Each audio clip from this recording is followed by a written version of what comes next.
ഉണ്ടാകട്ടെ. ഒരു പ്രാവശ്യം കൂടെ കർത്താവിന്റെ സന്നിധിയിൽ ആയിരിക്കാൻ നമുക്ക് ഇടയായല്ലോ. ദൈവത്തിന് ഞാൻ നന്ദിയോടെ സ്തോത്രം ചെയ്യുന്നു. ദൈവത്തിന്റെ സന്നിധിയിൽ ചെലവഴിക്കുന്ന നിമിഷങ്ങൾക്ക് പലവിധമായ പ്രയോജനങ്ങളുണ്ട്. എന്നാൽ വിശ്വാസത്തിൽ ആത്മാർത്ഥമായ ദൈവസന്നിധിയിൽ ഇരിക്കുന്നവർക്കാണ് ആ പ്രയോജനം ഉണ്ടാകുന്നത്. ദൈവത്തിന്റെ സന്നിധിയിൽ മോശ 40 ദിവസം സമയം ചെലവഴിച്ചതിനെ കുറിച്ച് നമുക്കറിയാം. മോശ ഇതൊന്നും പ്രതീക്ഷിച്ചില്ല എങ്കിലും മോശയുടെ ത്വക്ക് വിളങ്ങിയതായിട്ട് നാം കാണുന്നുണ്ട്. ദൈവസന്നിധിയിൽ സമയം ചെലവഴിക്കുന്നവർക്ക് അങ്ങനെയുള്ള പലവിധമായ അനുഭവങ്ങൾ, ഗുണങ്ങൾ ഉണ്ടാകും എന്ന് ഞാൻ വിശ്വസിക്കുന്നു.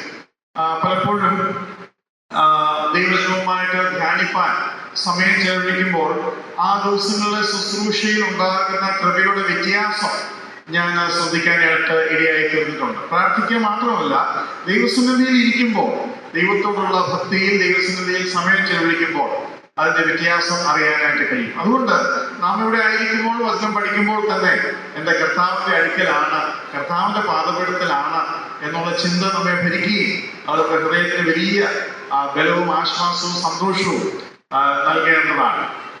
ഒരു ചെറിയ ഡൗട്ട് ഇന്നലെ പറഞ്ഞ കാര്യത്തിൽ ഒരു വ്യക്തി ചോദിച്ചിട്ടുണ്ട്. ദൂതന്മാരുടെ പുത്രന്മാർ അല്ലെങ്കിൽ ദൈവത്തിന്റെ പുത്രന്മാർ എന്ന നിലയിൽ, മനുഷ്യരുടെ പുത്രിമാർ എന്ന നിലയിൽ, അപ്പോൾ ദൈവത്തിന്റെ പുത്രന്മാർ എന്നുള്ളതിനെ കുറിച്ച് ഞാൻ പറഞ്ഞതൊഴികെ മനുഷ്യന്റെ പുത്രിമാർ ഇവരാരാണ് എന്നുള്ള നിലയിൽ ഒരു ചോദ്യം വന്നിട്ടുണ്ട്. അങ്ങനെയെങ്കിൽ ആ മനുഷ്യരുടെ പുത്രിമാർ ആര്? ആദമിന്റെ സന്തതികളോ അതോ വേറെ മനുഷ്യരുണ്ടായിരുന്നോ? അവർ ആദമിന്റെ മക്കളായിരുന്നു. അതായത് മനുഷ്യവർഗം തെറ്റിപ്പോയി. മനുഷ്യവർഗം പിശാചുമായിട്ടുള്ള ബന്ധത്തിൽ പല വിഷയങ്ങളിൽ പുരോഗമിച്ചു.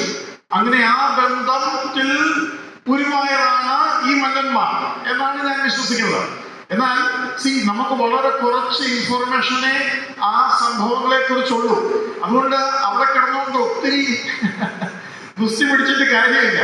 എന്നാൽ എനിക്ക് മനസ്സിലായ വിഷയങ്ങളുടെ ബന്ധത്തിൽ ഞാനത് പറയാൻ കാരണം, കുടുംബത്തെ നശിപ്പിക്കുക എന്ന പിശാചിന്റെ ലക്ഷ്യം അത് ഈ വിഷയത്തിൽ ഗൗരവമായി വന്നതുകൊണ്ടാണ് ഞാൻ അത് എടുത്തതും. അതുകൊണ്ടാണ് ദൈവം നോഹയുടെ കാലത്തിനെ മുഴുവൻ നശിപ്പിച്ചതും. ആ മുഴുവൻ നശിപ്പിക്കൽ എവിടൊക്കെ കുടുംബത്തിന്റെ അടിസ്ഥാനം തകർന്നു പോകുന്നുവോ അവിടെ ദൈവം ചെയ്യുന്നതായിട്ട് കാണുന്നു എന്ന് പറയാനായിട്ടാണ് ഞാൻ ആ വേദഭാഗം എടുത്തത്. അതുകൊണ്ട് ആരെങ്കിലും മാനസികമായിട്ട് ഈ കാര്യം പറഞ്ഞതിൽ ബുദ്ധിമുട്ടുന്നുണ്ടെങ്കിൽ ഞാൻ നേരത്തെ പറഞ്ഞല്ലോ, എഗ്രി ടു ഡിസഗ്രി എന്ന് പറയുന്ന ഒരു പോളിസി നിങ്ങൾക്ക് സ്വീകരിക്കാവുന്നതാണ്. അത് കുഴപ്പമില്ല. നിങ്ങൾക്ക് എന്ത് ധാരണയാണ്? ഇന്നും ഞാൻ ഒരു സഹോദരനെ കൂടെ സമയം ചെലവഴിക്കുകയായിരുന്നു. അദ്ദേഹം പറഞ്ഞു ഞാൻ പഴയ ചിന്തയിൽ തന്നെയാണ്. അതിനൊരു കുഴപ്പമില്ല. എന്നാൽ ഒരു കാര്യം നമുക്ക് തീർച്ചയായിട്ടും ഉറപ്പിക്കാനായിട്ട് കഴിയും. കുടുംബം തകരുന്ന പോയിന്റിൽ ദൈവത്തിന് പിന്നെ കയ്യൊന്നുമില്ല. ദൈവം ആദ്യം ചെയ്യുന്ന കുടുംബത്തെ ഉണ്ടാക്കുക. ആദമിനെ ഉണ്ടാക്കി, ഹവ്വയെ ഉണ്ടാക്കി, അവരെ തമ്മിൽ യോജിപ്പിച്ചു. അവിടെ നിന്നാണ് ദൈവം തന്റെ കൃഷി തുടങ്ങുന്നത്. അപ്പൊ ദൈവത്തിന് വേറെ ഓപ്ഷൻ ഒന്നുമില്ല. ഞാൻ വേറെ വാക്യം മലാക്കിയിൽ നിന്ന് നിങ്ങളെ വായിച്ചു കേൾപ്പിച്ചു. Having a residue of spirit, having a remnant of spirit, why one? ആ ചോദ്യം ഓർക്കുന്നുണ്ടെന്ന് ഞാൻ വിചാരിക്കുന്നു. ദൈവത്തിന് അനേക ആദാമുകളെ ഉണ്ടാക്കാമായിരുന്നു. എന്നാൽ എന്തുകൊണ്ട് ഒന്നേ തുടങ്ങി, എന്തുകൊണ്ട് ഒന്നുകൊണ്ട് തന്നെ വേണമെന്ന് ദൈവം നിർബന്ധപ്പെട്ടിരിക്കുന്നു? Because he was seeking a holy offspring. വിശുദ്ധ സന്തതിയെ പ്രതീക്ഷിക്കുന്നത് കൊണ്ടാണ്. അപ്പം ദൈവത്തിന് വേറെ ഓപ്ഷൻ ഇല്ല. ഒരു കുടുംബത്തെ ആദ്യം രക്ഷിച്ചു, ആ ഓപ്ഷനും ദൈവം വീണ്ടും തുടരുകയാണ്. അതാണ് നമ്മൾ മനസ്സിലാക്കേണ്ടത്. അവസാന കാലത്തിൽ വീണ്ടും ഈ സോദോമ്യ പാപം അല്ലെങ്കിൽ നോഹയുടെ കാലത്തെ പാപം പൊങ്ങി വീഴുന്നു. അത് അവസാനത്തിന് ഒരു സൈനാണ് എന്ന നിലയിൽ ഞാൻ പറഞ്ഞു. അതിന്റെ കാരണമായിട്ട് ഞാൻ പറഞ്ഞു, ഈ വക ചെയ്യുന്നവർ മരണയോഗ്യ എന്ന് വെച്ചാൽ മരണമാണ് ദൈവം അവിടെ കൊടുക്കേണ്ടത്. എന്നാൽ അവ ചെയ്യുക മാത്രമല്ല, അവർ പ്രസാദിക്കുകയും കൂടെ ചെയ്യുന്നു. ആ പ്രോസസ്സാണ് ഇന്ന് ഗവൺമെന്റ് തലത്തിൽ ഈ LGBTQ ചെയ്തുകൊണ്ടിരിക്കുന്നത് എന്ന് പറഞ്ഞു എന്നുള്ളതേ ഉള്ളൂ. അപ്പൊ ദൈവത്തിന്റെ പ്രഷ്യസ്നസ്, നാം അനേകം കുരുവികൾക്കാൾ വിശേഷതയുള്ളവരാണ്. വേറെ ഓപ്ഷൻ ദൈവത്തിനില്ല. ഇതുപോലെ വിലയേറിയതൊന്നുമില്ല. ഞാൻ പറയാതെ വിട്ടുപോയ ഒരു കാര്യമുണ്ട്. ഞാൻ അറിഞ്ഞുള്ള ആ ഭാഗം എന്താ പറഞ്ഞേ, അതിനൊരു സാവകാശം നമുക്ക് കിട്ടത്തില്ല എന്ന് വിചാരിച്ച് പറയാതെ പോയതാണ്. ഇവിടെ വെച്ച് എല്ലാം എനിക്ക് പറയാൻ സാധിക്കത്തുമില്ല. അത്ര ഡെപ്ത് ഉള്ളതും പ്രത്യേകിച്ചും ഭാര്യ ഭർത്താക്കന്മാർ കൂടുതലും അറിഞ്ഞിരിക്കേണ്ട കാര്യങ്ങളോടുള്ള ബന്ധത്തിലായതുകൊണ്ട് ഞാൻ അതിനൊരു സ്റ്റോപ്പ് ഇട്ടതാണ്. എങ്കിലും നമ്മുടെ വിശേഷതയെ കുറിച്ച് ഓടിച്ചെന്ന് പറയാം. ഒരു കുരുവിക്ക് എന്ത് വിശേഷതയാണ്? ഒരു കൊച്ചു കുരുവി, അതിനെ കുറിച്ചുള്ള വിശേഷത. ഇപ്പൊ പാമ്പിനെ കുറിച്ച് ഞാൻ വിശേഷത പറഞ്ഞത്, അത്രയൊക്കെ ഉള്ളൂ കുരുവിയുടെ വിശേഷത. എന്നാൽ നിങ്ങളുടെ വിശേഷത, നമ്മുടെ വിശേഷതയെ കുറിച്ച് നിങ്ങൾ ചിന്തിച്ചിട്ടുണ്ടോ? വെറും ഭൗതിക നിലയിൽ നമ്മൾ പഴം തിന്നും, പശുവിന് തൊലി കൊടുക്കും. നമുക്ക് തൊലി തിന്നാൻ പറ്റുമോ? എല്ലാ മൃഗങ്ങളും വെള്ളം കുടിക്കുന്നു. നമുക്ക് തിളപ്പിച്ചാർച്ച വെള്ളം അല്ലെങ്കിൽ ഫിൽറ്റർ ചെയ്ത വെള്ളം വേണം, അല്ല അസുഖം പിടിക്കും. എല്ലാ മൃഗജാലങ്ങൾക്കും ഒന്നുകിൽ ഫെദർ, എന്താ പറയുക, തൂവലുകളുണ്ട്, അല്ലെങ്കിൽ ലെതർ അല്ലെങ്കിൽ തുകലുണ്ട്. നമ്മുടെ വെറും സ്കിന്നാ, അത് പച്ച. കാരണം എന്താ വെച്ചാൽ അത് വെയിലും മഴയും കൊണ്ട് ജീവിക്കേണ്ടതാണ്. നമ്മൾ വിശേഷതയുള്ളവരാ. അതുകൊണ്ട് നമുക്കൊരു കുടിൽ വേണം, എന്നും ഒരു വീട് ആ നിലയിൽ വേണം. അപ്പൊ ആ ഒരു പ്രത്യേകത. ഇനി ഏതെങ്കിലും മൃഗങ്ങൾ സംസാരിക്കുമോ? പലരും വിചാരം മൃഗങ്ങൾ സംസാരിക്കുമെന്നാണ്. സംസാരിക്കുമോ? നമ്മൾ വിചാരം അല്ലെങ്കിൽ ഈ ജീവികൾക്കൊക്കെ അന്യോന്യം ആശയവിനിമയം ചെയ്യാൻ കഴിയുമെന്നാണ്. അവരുടെ ആശയവിനിമയത്തിന്റെ ലിമിറ്റേഷൻ നിങ്ങൾ മനസ്സിലാക്കണം. ഇപ്പം ഒരു പശു ഇന്നലെ ഒരു വാഴക്കൂട്ടത്തിൽ പോയി കഴിച്ചു. ആ കാര്യം ഇന്ന് അതിന്റെ കുഞ്ഞിനോട് പറയാൻ പറ്റുമോ? പിന്നെന്ത് ആശയവിനിമയമാണ്? ഇന്നലെ നടന്ന സംഭവം ഏതെങ്കിലും മൃഗത്തിന് ഇന്ന് പറയാൻ പറ്റുമോ അതിന്റെ കൂട്ടാളികളോട്? എന്നാൽ ഞാൻ ആശയവിനിമയാന്ന് പറയാം. മറ്റ് ആശയവിനിമയങ്ങളൊക്കെ അതായത് കോണ്ടെക്സ്റ്റിൽ ഉണ്ടാക്കുന്ന ശബ്ദം കൊണ്ട് മനസ്സിലാക്കിക്കോണം. ഏത് കോണ്ടെക്സ്റ്റിലും ഞാൻ കുറയ്ക്കും. പക്ഷെ ആഹാരം മുമ്പിലിരിക്കുമ്പോൾ ഒരാൾ അതിനെ തൊടാൻ വരുമ്പോൾ ഞാൻ കുറയ്ക്കുന്നതിന് അർത്ഥം എന്തുവാ? എന്റെ ആഹാരം തൊടരുത്. ഞാൻ അറിയാത്ത ഒരു വ്യക്തി വരുമ്പോൾ കുറയ്ക്കുകയാണെങ്കിൽ അതിന്റെ അർത്ഥം എന്തുവാ? ഒരു സ്ട്രേഞ്ചർ വന്നിരിക്കുന്നു. അപ്പോൾ കോണ്ടെക്സ്റ്റ് വെച്ചുകൊണ്ട് ശബ്ദത്തിന്റെ അർത്ഥം തിരിച്ചറിഞ്ഞോ? അത്രയൊക്കെ ഉള്ളൂ കമ്മ്യൂണിക്കേഷൻ, മൃഗങ്ങളുടെ കമ്മ്യൂണിക്കേഷൻ. എന്നാൽ മനുഷ്യൻ ഇന്നലെ സംഭവിച്ചത് ഇന്ന് പറയും. ഇന്നലെ സംഭവിച്ചത് ഇന്ന് പറയുന്നത് ഏറ്റവും വലിയ കാര്യം എന്തോ പറയുന്നത് 2000 വർഷം മുമ്പ് സംഭവിച്ച കാര്യം പറയുന്നതാ. സ്തോത്രം. 2000 വർഷം മുമ്പ് സംഭവിച്ച കാര്യം പറയുവാനുള്ള കഴിവ് മനുഷ്യന് മാത്രമേ ഉള്ളൂ. ആ സംഭവം കേട്ട് ഇന്ന് രക്ഷിക്കപ്പെടുന്ന, പ്രത്യാശയിൽ ജീവിക്കുന്ന കോടികൾ ലോകത്തിലുണ്ട്. അത് മനുഷ്യന്റെ വിശേഷതയാണ്. പറയണ്ട എന്ന് വിചാരിച്ച് പോയ പല കാര്യങ്ങളുണ്ട്. ഉദാഹരണത്തിന്, നമ്മൾ മരിക്കുമ്പോൾ നമ്മുടെ അവസാനമായി നശിച്ചു പോകുന്ന ഓർഗനെ കുറിച്ച് പറയുന്നത് ചെവിയാണ്. എന്തുകൊണ്ടാണ്? ഞാൻ വിശ്വസിക്കുന്നത് ഈ മരിക്കുന്ന സമയത്ത് ഒരു വ്യക്തിക്ക് സുവിശേഷം കേട്ട് രക്ഷിക്കപ്പെടാൻ വേണ്ടിയാണ്. കോമയിൽ കിടക്കുന്ന വ്യക്തിക്കും സുവിശേഷം കേൾക്കാൻ കഴിയുമെന്ന് നിങ്ങൾ വിശ്വസിക്കണം. ഒന്നും മിണ്ടാന്നില്ല, ചുമ്മാ മിണ്ടാതെ ഇങ്ങനെ കിടക്കുകയാണ്. പക്ഷെ സംസാരിച്ചാൽ ആ വ്യക്തിക്ക് കേൾക്കാൻ പറ്റും. ഞാൻ അനേകരോട് അങ്ങനെ പറഞ്ഞിട്ടുണ്ട്. നിങ്ങൾ സുവിശേഷം പറയണം, നല്ല കാര്യങ്ങൾ പറയണം. അദ്ദേഹത്തിന്റെ മുന്നിൽ വെച്ച് കുറ്റം പറയരുത്. കാരണം അദ്ദേഹം കേൾക്കുന്നുണ്ട്, കോമയിലാണ്. ഒരു ഉദാഹരണം പറഞ്ഞ് ഞാൻ ആ ഭാഗം വിടാം. അബുദാബിയില് ഒരു നേഴ്സ് ബ്രദർ ഉണ്ടായിരുന്നു. നേഴ്സാണ്, ബ്രദറാണ്, മനസ്സിലായല്ലോ. ആശുപത്രി. അപ്പം ഒരു ഭയങ്കര തടിയനായ ഒരു അറബി ഹാർട്ട് അറ്റാക്ക് ആയിട്ട് ആശുപത്രിയിലോട്ട് കൊണ്ടുവരിക. അപ്പൊ ഇവര് ഈ രക്ഷിക്കാൻ ശ്രമിക്കുന്നതിനിടയിൽ തന്നെ അവർക്ക് എപ്പോഴും ഇങ്ങനെ എമർജൻസി കേസസ് വരുന്നുണ്ട്. അവര് തമാശയൊക്കെ പറഞ്ഞ് ഓരോ വർത്തമാനമൊക്കെ പറഞ്ഞാണ് ഈ CPO ഒക്കെ കൊടുക്കുന്നത്. ഈ ഹൃദയത്തിന് ഇങ്ങനെ ഇടിക്കുന്നതൊക്കെ. അപ്പം ഈ സഹോദരനും ഡോക്ടറും എല്ലാം കൂടെ ചേർന്ന് ഇദ്ദേഹത്തിന് കൊടുക്കുക. എന്നാ തടിയുള്ള ആടുപ്പാണ് ഇതെല്ലാം കൂടെ തിന്നേച്ച് ഇത് ഞെക്കിയാൽ ഞെട്ടതുമില്ല എന്നൊക്കെ പറഞ്ഞ് ഇവരിങ്ങനെ വർത്താനമൊക്കെ പറഞ്ഞ് ഇത് ചെയ്യുക. അത് ചെയ്യുന്നതിനിടയ്ക്ക് ഡോക്ടർ പറഞ്ഞ് 20 മിനിറ്റ് കഴിഞ്ഞു. സാർ, ഇവർക്കൊരു കോട്ടയുണ്ട്, 20 മിനിറ്റ് ആണ് ഈ CPO കൊടുക്കേണ്ടത്. അത് കഴിഞ്ഞാൽ മനുഷ്യന്റെ കൈയും കാലും എല്ലാം കഴയ്ക്കും, പേഷ്യന്റിനെ മരണത്തിലേക്ക് ഏൽപ്പിച്ചൊക്കെ പോവുകയാണ്. എന്നാൽ ആ വിശ്വാസിയായിരിക്കുന്ന ഈ സഹോദരൻ, അദ്ദേഹം തന്നെ എന്നോട് പറഞ്ഞ കഥയാണ്. അദ്ദേഹം പറഞ്ഞു, സാറേ ഡോക്ടറെ എന്റെ വക ഒരു 3 മിനിറ്റ് കൂടെ. ഉടനെ ഡോക്ടർ പറഞ്ഞു ആ വ്യക്തിയുടെ പേര് പറഞ്ഞിട്ട് പറഞ്ഞു, ഫോർ എക്സാമ്പിൾ ജോർജ് വന്നിരിക്കട്ടെ. Yes, okay George, from your side have 3 more minutes. 3 മിനിറ്റും കൂടെ ജോർജിന്റെ വക ഇരിക്കട്ടെ എന്ന് പറഞ്ഞു. ഡോക്ടർ അങ്ങ് പോയി. അപ്പം ഈ വ്യക്തി ഞെക്കിക്കൊണ്ടിരിക്കുമ്പോൾ തന്നെ പെട്ടെന്ന് ജീവൻ വന്നു. ജീവൻ വന്ന് അപ്പൊ പൾസ് മീറ്റർ ഒക്കെ വർക്ക് ചെയ്യാൻ തുടങ്ങി. അങ്ങനെ പെട്ടെന്ന് അവർ ഓക്സിജൻ ഒക്കെ കൊടുത്തു, ആള് സ്റ്റേബിളായി. ഈ ബ്രദർ തന്റെ വീട്ടിലേക്ക് ഡ്യൂട്ടി കഴിഞ്ഞ് പോയി. പിറ്റേ ദിവസം രാവിലെ വരുമ്പോൾ ഗേറ്റിൽ വെച്ച് തന്നെ അവർ പറഞ്ഞു, ഇന്നലെ നിങ്ങൾ പേഷ്യന്റിനെ ചെക്ക് ചെയ്തില്ല, ഇന്ന അറബിയെ എളുപ്പത്തില്ല നിന്നെ തിരക്കണമെന്നോ. അപ്പൊ ഇദ്ദേഹം ആകെ പേടിച്ചു, വല്ല കംപ്ലൈന്റോ വല്ല പ്രശ്നമോ വല്ല ഉണ്ടായോ, എന്തുവാ സംഭവം ഒന്നും അറിയത്തില്ല, ഇങ്ങനെ ഒരിക്കലും സംഭവിച്ചിട്ടില്ല. അദ്ദേഹം ഓടിച്ചെന്നു, വേറെ പേടിച്ച് ചെന്നപ്പോഴത്തേക്ക് ആ അറബി പറയാണ്, ആർ യു ജോർജ്?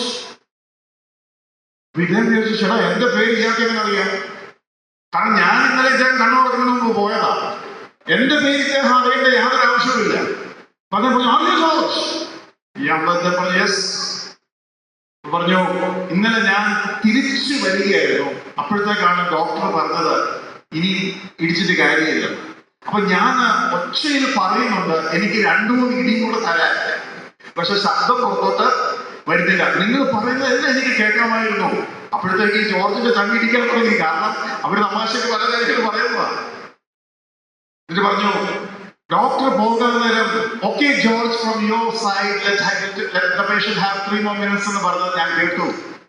അതുകൊണ്ട് നിങ്ങളാണ് ജോർജ്, എനിക്ക് നന്ദി പറയാനുണ്ട്. ഇത് പറഞ്ഞപ്പോഴാണ് ഞാൻ ഓർത്തത്, ഈ ചെവിയാണല്ലോ അവസാനമായി നഷ്ടപ്പെടുന്ന. ഹാർട്ട് അറ്റാക്ക് കൊണ്ട് ചാകുന്ന സമയത്തോ CPU കൊടുക്കുന്ന സമയത്തോ നിനക്ക് സുവിശേഷം പറയാം, നീ വിശേഷതയുള്ളവനാണ്. അതുകൊണ്ടാണല്ലോ ക്രൂശിനും ഒരു കള്ളനെ രക്ഷിക്കാൻ കർത്താവിനെ കഴിഞ്ഞത്, ഇല്ലേ? അവിടെ വെച്ചും സുവിശേഷം ഒരു വിധത്തിൽ അല്ലെങ്കിൽ മറ്റൊരു വിധത്തിൽ യേശു ക്രിസ്തു തന്റെ വാക്കുകളിലൂടെ കമ്മ്യൂണിക്കേറ്റ് ചെയ്തതിന്റെ ഫലമായിട്ടാണ് ആ കള്ളൻ മാത്രമല്ല സഹസ്രാബ്ദിവനും ഇവൻ വാസ്തവത്തിൽ ദൈവത്വമായിരുന്നു എന്ന് പറയാൻ ഇടയായിട്ടുള്ളത്. നാം വിശേഷതയുള്ളവരാത്രയുള്ളവരെ. നമ്മുടെ ആഹാരം വിശേഷതയുള്ളതാണ്, നമ്മുടെ വസ്ത്രം വിശേഷതയുള്ളതാ. എന്തിനാ? നമ്മുടെ കുടുംബജീവിതത്തിലും. സെക്സ് നോർമലി എല്ലാ മൃഗങ്ങൾക്കും ഒരു സീസണാണ്. അവർക്ക് മനുഷ്യർക്കുള്ളത് പോലെ അതായത് എല്ലാ ദിവസവും അല്ലെങ്കിൽ ജീവിതത്തിന്റെ എല്ലാ സമയത്തും ഉള്ള നിലയിലല്ല. 100ാമത്തെ വയസ്സിൽ അബ്രഹാമിന് ഒരു കുഞ്ഞുണ്ടായി എന്ന് മാത്രമല്ല, അത് കഴിഞ്ഞ് 6 കുഞ്ഞുങ്ങളും ഉണ്ടായി എന്നുള്ള കാര്യം നിങ്ങൾ മറന്നു പോകരുത്. 6 കുഞ്ഞുണ്ടായി, മൊത്തം 8 കുഞ്ഞുങ്ങളുണ്ട് കേട്ടോ അബ്രഹാമിന്. അപ്പോൾ ഞാൻ പറയാൻ ആഗ്രഹിച്ച കാര്യം, അത് മനുഷ്യന്റെ വിശേഷതയിൽപ്പെട്ടതാണ്. അങ്ങനെ അതിൽ നിന്ന് മനസ്സിലാക്കേണ്ട പല കാര്യങ്ങളുണ്ട്. ലൈംഗിക ജീവിതത്തിൽ തന്നെ ഡ്യൂട്ടീസ് ഉണ്ടെന്ന് ഒന്നുകൂടി 7ാം അധ്യായം പറയുന്നുണ്ട്. ആ ഡ്യൂട്ടി പുരുഷനും സ്ത്രീയും നിർവഹിക്കേണ്ട ഡ്യൂട്ടിയാണെന്നും അതിൽ ഓപ്പോസിറ്റ് അല്ലെങ്കിൽ ജീവിത പങ്കാളിയെ ഡിപ്രൈവ് ചെയ്യുന്നതായിരിക്കുന്നത്. ഡിപ്രൈവ് ചെയ്യുന്നത് വെച്ച് കഴിഞ്ഞാൽ ആ വ്യക്തിയുടെ അവകാശത്തെ നീ ഹനിക്കരുത്, അവകാശം ആ വ്യക്തിക്ക് കൊടുക്കണം.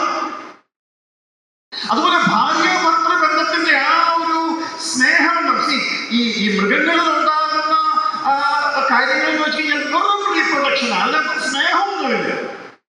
അതാണ് ആ സമയത്തുണ്ടാകുന്ന ഒരു കാര്യമല്ലാതെ ആ സ്നേഹബന്ധം, കീഴ്പ്പെടൽ, അങ്ങനെയൊന്നും അല്ല കാര്യങ്ങൾ നീങ്ങുന്നത്. ഇതിനെല്ലാം വിശേഷിച്ചുണ്ട്. നിങ്ങളൊന്ന് ഇരുന്ന് ചിന്തിക്കണം. എനിക്കെല്ലാം പറയാനാവില്ല. എന്നാൽ ഞാൻ പറയാനാഗ്രഹിക്കുന്ന കാര്യം, വിശേഷതയെ കുറിച്ച് നമ്മൾ ചിന്തിക്കുമ്പോൾ ഈ പ്രത്യേകതയൊക്കെ നാം ചിന്തിക്കേണ്ടതാണ്. ഇന്നലെ അവസാനം പറഞ്ഞ വാക്കിൽ നിന്നും ഞാൻ മുമ്പോട്ട് നീങ്ങാൻ ആഗ്രഹിക്കുകയാണ്. അവസാനമായി ഞാൻ പറഞ്ഞത് സുവിശേഷത്തിലുള്ള കർത്താവിന്റെ തേങ്ങലാണ്. കർത്താവ് നമ്മൾ ചിന്തിച്ചു, പുത്രൻ സാക്ഷ്യം പറയുവാനായി ജനിച്ചിരിക്കുന്നു എന്ന് പറയുന്നു. അപ്പോസ്തലനായ പൗലോസിന് പറയുന്നു, നീ സാക്ഷ്യം പറയുന്നതിന് ഞാൻ നിനക്ക് ദർശനം തരാൻ വന്നിരിക്കുന്നു എന്ന് പറയുന്നു. ശിഷ്യന്മാരോട് പറയുന്നു, ലോകാവസാനത്തോളം ഞാൻ നിങ്ങളോട് കൂടിയിരിക്കും, നിങ്ങൾ ലോകമെമ്പാടും പോയി സുവിശേഷം അറിയിക്കണം എന്ന് പറയുന്നു. അതിൽ പരിശുദ്ധാത്മാവ് പാപത്തെക്കുറിച്ചും നീതിയെക്കുറിച്ചും ന്യായവിധിയെക്കുറിച്ചും ബോധം വരുത്തും എന്ന് പറയുന്നു. അതും സുവിശേഷമാണ്. പിതാവ് തന്നെ കുറിച്ച് ഒരു നാളും സാക്ഷ്യം നൽകാതിരുന്നിട്ടില്ല എന്നുള്ള കാര്യം നാം ശ്രദ്ധിച്ചു. അപ്പോൾ അതും സുവിശേഷമാണ്. അപ്പോൾ നാം തിരിച്ച് മത്തായിയുടെ സുവിശേഷം 10ാം അധ്യായം അതിന്റെ 16ാം വാക്യത്തിൽ വന്നു. അവിടെ നമ്മൾ ഞാൻ നിങ്ങളെ ആടുകളെ പോലെ ചെന്നായ്ക്കളുടെ അടുക്കലേക്ക് അയക്കുന്നു. അത് ഒരു ഭാഗം നമ്മൾ ചിന്തിച്ചു, അതിൽ ഒരു ഭയങ്കരത്വമുണ്ട്, അതിലൊരു അപകടമുണ്ട്. അത് കേൾക്കുമ്പോൾ നമ്മുടെ മനസ്സിൽ ഒരു വേദനയുണ്ട്, കർത്താവ് എന്തുവാ ചെയ്യുന്നത്. എന്നാൽ മറുവശം എന്താണ്? അവന്റെ സ്നേഹം നമ്മൾ കാണുകയാണ്, അത്യപൂർവമായ സ്നേഹം. നമ്മളോടുള്ള സ്നേഹത്തിൽ അവൻ ക്രൂശിൽ മരിച്ചു. എന്നാൽ അവരോടുള്ള സ്നേഹത്തിൽ ക്രൂശിൽ മരിച്ച് വിലയ്ക്ക് മേടിച്ച ഈ കുഞ്ഞുങ്ങളെ തന്നെ അവർക്ക് വേണ്ടി അയക്കുന്നു. അതാണ് ദൈവത്തിന്റെ റീച്ചിങ് ലവ്, എത്തിപ്പിടിക്കുവാൻ ശ്രമിക്കുന്ന സ്നേഹം. ആ സ്നേഹമാണ് സുവിശേഷത്തിനായി നമ്മളെ അപകടകരമായിരിക്കുന്ന സ്ഥാനങ്ങളിലേക്ക് തള്ളിവിടേണ്ടിയ ഫോഴ്സ് എന്നുള്ള കാര്യം ഇന്നലെ ചിന്തിപ്പാനായിട്ട് ഇടയാക്കുന്നു. ഈ 10-ാം അധ്യായം മുഴുവനും സുവിശേഷത്തിന്റെ വിവിധ ലെവൽസിനെയാണ് കാണിക്കുന്നത്. ഞാൻ ഓടിച്ച് വാക്യങ്ങൾ വായിക്കുന്നില്ല, എങ്കിലും വാക്യങ്ങൾ പറഞ്ഞ് ഞാൻ പോകാം. 1-ാം വാക്യം തുടങ്ങുന്നത് തന്നെ ഗോ വിത്ത് പവർ എന്നാണ്. ശിഷ്യന്മാരോട് 10-ാം അധ്യായത്തിൽ, മത്തായി 10-ാം അധ്യായത്തിന്റെ 1-ാം വാക്യം തുടങ്ങുന്നത് തന്നെ ശക്തി കൊടുത്തിട്ട് ശിഷ്യന്മാരെ അയക്കുകയാണ്. നിങ്ങൾ ഈ ശക്തിയോട് കൂടെ പോയി രാജ്യത്തിന്റെ സുവിശേഷം പറയണം എന്ന് പറയാണ്. അപ്പോൾ ആദ്യം നമ്മൾ കാണുന്നത് ഗോ വിത്ത് പവർ എന്നാണ്. 6-ാം വാക്യത്തിൽ നമ്മൾ കാണുന്നത് നിങ്ങൾ കാണാതെ പോയ ആടുകളുടെ അടുക്കൽ പോകണം. ഗോ ടു ദ ലോസ്റ്റ്, കാണാതെ പോയ ആടുകളുടെ അടുക്കലേക്ക് പോകണം. 14-ാം വാക്യത്തിൽ കാണുന്നത് ഗോ ടു ദ വോൾസ്, ചെന്നാലിയുടെ അടുക്കലേക്ക് പോകണം. 18-ാം വാക്യത്തിൽ കാണുന്നത് ഗോ ടു ടെസ്റ്റിഫൈ, സാക്ഷ്യം പറയണമെന്ന് വേണം പോകണം. 20-ാം വാക്യത്തിൽ നമ്മൾ കാണുന്നത് go to testify so that the father can speak, പിതാവിന് സംസാരിക്കുവാൻ അവസരമുണ്ടാകുമാറ് അങ്ങനെയുള്ള സ്ഥാനങ്ങളിൽ സാക്ഷ്യത്തിന് പോകാൻ പറയുന്നു. Go to be like your master, നിന്റെ യജമാനെ പോലെ, നിന്റെ ഗുരുവിനെ പോലെ ആകേണ്ടതിന് നീ പോകണം. അതായത് ഗുരുവിന് മീതെ ശിഷ്യനാകേണ്ട ആവശ്യമില്ല എന്ന് പറയുന്ന വാക്യം കൊണ്ടാണ് ഞാൻ അത് പറയുന്നത്. 24-ാം വാക്യത്തിൽ നമ്മൾ അതാണ് കാണുന്നത്, go to be like your master. ഇനി വേറെ നമുക്ക് പറയാം, ഗുരു ക്രൂശിൽ മരിച്ചു, അപ്പൊ നമ്മൾ എന്ത് ചെയ്യണം? മരിക്കാൻ തയ്യാറായി തന്നെ നീങ്ങണം എന്നുള്ള വിഷയത്തിൽ യാതൊരു സംശയവും വേണ്ട. അത് കഴിഞ്ഞിട്ട് വെളിച്ചത്തിൽ, ഇരുട്ടിൽ നീ കേട്ടത് വെളിച്ചത്തിൽ സംസാരിക്കുക. So go to speak in the light, വെളിച്ചത്തിൽ സംസാരിക്കാൻ വേണ്ടി പോവുക. Preach on the house top, ഇതെല്ലാം 10-ാം അധ്യായത്തിൽ പറയുക, ഇതെല്ലാം 10-ാം അധ്യായത്തിൽ പറയുക.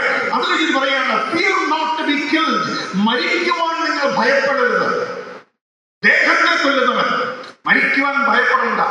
അങ്ങനെ പറഞ്ഞ് വീണ്ടും കൊണ്ടുപോവുകയാണ്. എന്നിട്ട് പറയുകയാണ് you are valuable than many sparrows, അനേകം കുരുവികളെക്കാൾ നിങ്ങൾ വിശേഷതയുള്ളവർ.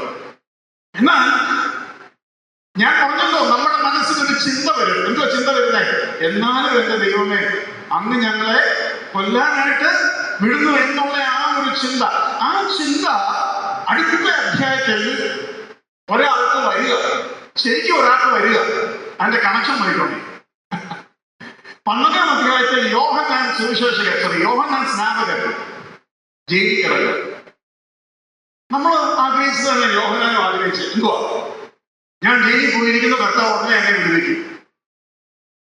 നമ്മൾ 10-ാം അധ്യായത്തിൽ പഠിച്ചതല്ല, ജയിലിൽ പോയാൽ കർത്താവ് ആഗ്രഹിക്കുന്നതല്ല, അത് നിനക്ക് സാക്ഷ്യം പറയാൻ അവസരമാകും. അപ്പോൾ ഈ മുതൽ നീ അല്ല സംസാരിക്കുന്നത്, പിതാവ് സംസാരിക്കും. അപ്പോൾ ഈ കാര്യം യോഹന്നാൻ സ്നാപകന് ഉദ്ദേശിച്ച അതുപോലെ മനസ്സിലായില്ലെന്ന് തോന്നുന്നു. അതുകൊണ്ട് യോഹന്നാൻ അയക്കി പറയുകയാണ്, നീ തന്നെയാണോ മശിഹ, ഞങ്ങൾ മറ്റൊരു വ്യക്തിയെ കാത്തിരിക്കണം. അപ്പോൾ അവിടെ കർത്താവ് പറഞ്ഞ ആ വാക്ക് നമ്മൾ ഈ 10-ാം അധ്യായത്തിൽ പഠിച്ചതുമായിട്ട് വളരെ ചേർന്ന് വരുന്ന ഒരു വാക്കാണ്. ഒന്ന് വായിച്ചേ, 11-ാം അധ്യായം 6-ാം വാക്യം. എന്നാൽ എന്നിൽ ഇടറിപ്പോകാത്തവൻ എല്ലാം ഭാഗ്യവാൻ എന്ന് ഉത്തരം പറഞ്ഞു.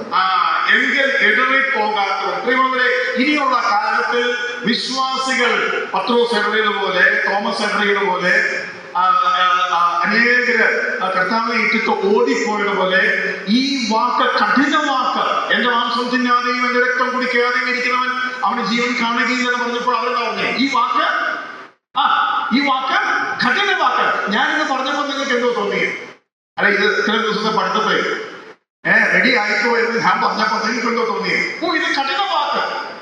നീ മേലെ ബോംബെക്കാരൻ ജോർജ് വിളിക്കരുത്, കഠിന വാക്ക്. അപ്പോൾ കർത്താവ് പറയാണ്, എന്നിൽ ഇടറാത്തവൻ ഭാഗ്യവാൻ. എന്ന് വെച്ച് കഴിഞ്ഞാൽ കർത്താവിന് നിന്നെ നീ ഇടറാതെ ഉപയോഗിക്കുവാനുള്ള സ്വാതന്ത്ര്യം നീ കൊടുക്കണം. കർത്താവിന് സ്വാതന്ത്ര്യമായി നിന്നെ ഉപയോഗിക്കണമെങ്കിൽ നീ ഇടറാതെ ഇരിക്കണം. മോശ ഇസ്രായേൽ മക്കളോടുള്ള ബന്ധത്തിൽ ദൈവം പറയുകയാണ്, അവരെ ഇങ്ങോട്ട് കൊണ്ടുപോകണ്ട, മരുഭൂമിയിൽ അലഞ്ഞു കഴിയുമ്പോഴത്തേക്ക് ഇസ്രായേൽ ജനം മടുക്കും, ഭയപ്പെടും, അതുകൊണ്ട് അവരെ ഇന്ന പോലെ നടത്തണം എന്നൊക്കെ പറയുന്നുണ്ട്. അപ്പോൾ നാം ഇടതരത്തവരായെങ്കിൽ ദൈവത്തിന് നമ്മളിൽ സ്വാതന്ത്ര്യം ഉണ്ടാവുകയുള്ളൂ. ഇപ്പോൾ അബ്രഹാമിനോട് മകനെ ചോദിച്ചു, നമ്മളോട് ചോദിക്കുമോ? ചോദിച്ചാൽ കിട്ടുമോ? 10 രൂപ കൊടുക്കാൻ പാടാണ്. അങ്ങനെ കുഞ്ഞിനെ കൊടുക്കുന്നില്ലേ, ഇടറിപ്പോകും നമ്മൾ. അപ്പോൾ നമുക്ക് താങ്ങാവുന്ന വിധത്തില് ദൈവത്തിന് സ്വാതന്ത്ര്യമായിട്ട് പ്രവർത്തിക്കാൻ കഴിയും. ഞാനൊരു കാര്യം കൂടെ ചേർത്ത് പറഞ്ഞോട്ടെ. ഇന്ന് മൂപ്പന്മാർ ധൈര്യത്തോടെ ഒരു വിശ്വാസിയെ, ഒരു ചെറുപ്പക്കാരനെ ശാസിക്കുമോ?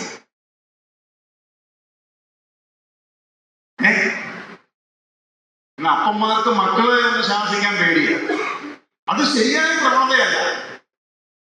ഫോർട്ട് അസംബ്ലിയിൽ ഞാൻ നീതിയിലായിരിക്കുന്ന സമയത്ത് ആ ഫോർട്ട് അസംബ്ലിയിൽ ആലോചിച്ചിട്ടുണ്ട്. അപ്പൊ അവിടെ ചിലപ്പം എന്തെങ്കിലുമൊക്കെ പറയുകയോ പ്രസംഗിക്കുകയൊക്കെ ചെയ്യുന്ന സമയത്ത് അവിടുത്തെ ഒരു മൂപ്പൻ, റോബി അങ്കിൾ എന്നാണ് പേര്. അപ്പൊ അദ്ദേഹം വന്നിട്ട് ഇടയ്ക്ക് എന്നോട് പറയും, മാത്യൂസ്, കൺസ്ട്രക്റ്റീവ് ക്രിറ്റിസിസം എന്ന് വെച്ച് കഴിഞ്ഞാൽ പുള്ളി എന്നെ ക്രിട്ടിസൈസ് ചെയ്യാൻ പോവാണ്, പക്ഷെ അത് നിന്റെ നന്മയ്ക്കായിട്ടാണ്. കൺസ്ട്രക്റ്റീവ് ആണ്, ഡിസ്ട്രക്റ്റീവ് അല്ല. നീ നശിക്കാൻ വേണ്ടിയല്ല, നിന്റെ നന്മയ്ക്കായിട്ട് ഞാൻ ചില കാര്യങ്ങൾ പറയാൻ പോവാണ്. അപ്പൊ ഞാൻ പറയും, uncle, no need of any introduction, just go on. ഇങ്ങനെ ഇൻട്രഡക്ഷൻസിന് ആവശ്യമില്ല, എന്നെ സ്വാതന്ത്ര്യമായിട്ട് ശാസിച്ചു. അപ്പൊ അദ്ദേഹം പറയും, നീ ഇന്ന് എന്നോട് പറഞ്ഞു, അത് ശരിയായില്ല, അതിങ്ങനെ പറയണം, അങ്ങനെ പറയണം എന്നൊക്കെ അദ്ദേഹത്തിന്റെ അഭിപ്രായങ്ങൾ പറയും. ഞാൻ പറഞ്ഞത്, നമ്മുടെ മൂപ്പന്മാർ, ശ്രദ്ധിക്കണേ, നമ്മുടെ മൂപ്പന്മാർ നമ്മളെ ശാസിക്കുവാൻ വരുമ്പോ അവർ മടങ്ങിപ്പോകുന്നത് തൃപ്തിയോടായിരിക്കണം. അവർ തൃപ്തിയോടെ നമ്മളെ ശാസിച്ചിട്ട് മടങ്ങിപ്പോകത്തക്കവണ്ണം അവർക്ക് കീഴ്പ്പെടണം. എന്ന് വെച്ച് കഴിഞ്ഞാൽ ഞാനൊരു ശുശ്രൂഷ ചെയ്തു എന്ന് മൂപ്പന് തോന്നണം. അബദ്ധം പറ്റിപ്പോയി, ഇനിയിപ്പോ അവൻ വരുമോ ഇല്ലയോ, പോവോ ഇല്ലയോ, ഇനി എല്ലാവരും കൂടെ എന്റെ മക്കിട്ട് കയറും എന്റെ മൂപ്പന് തോന്നാൻ പാടില്ല. മറിച്ച് ഈ ശാസന കേട്ട ആ സഹോദരൻ എല്ലാ കാര്യങ്ങളും അംഗീകരിക്കാൻ പറ്റുന്ന കാര്യങ്ങളായിരിക്കത്തില്ല. അംഗീകരിക്കാൻ പറ്റാത്ത കാര്യത്തിൽ നാം മനസ്സിലാക്കേണ്ട ഒരു കാര്യമുണ്ട്, മൂപ്പൻ തന്നെയാണ്. അപ്പൻ മദ്യപാനിയാണെന്ന് പറഞ്ഞുകൊണ്ട് അപ്പനിട്ടൊന്നും ചെയ്യാനാവില്ല കേട്ടോ. ഇനി അപ്പൻ മദ്യപാനിന്നല്ല, അപ്പൻ നിന്നെ കൊല്ലാൻ വന്നാലും നിനക്കൊന്നും ചെയ്യാൻ പറ്റത്തില്ല. നീ അങ്ങനെ ബഹുമാനിച്ചേ പറ്റൂ. കൊല്ലം ബഹുമാനിക്കണം. പിശാച് കയറിയിട്ട് കൊല്ലാൻ വന്നാലും, അശുദ്ധാത്മാവ് കയറി ബാധിച്ചവനായി കൊല്ലാൻ വന്നാലും നിനക്കൊന്നും ചെയ്യാൻ അനുവാദമില്ല. പറയുന്ന മനസ്സിലാവുന്നു. അങ്ങനെ ഒരാള് ധൈര്യമുണ്ട് പഴയ നിയമത്തിൽ. ആരാ?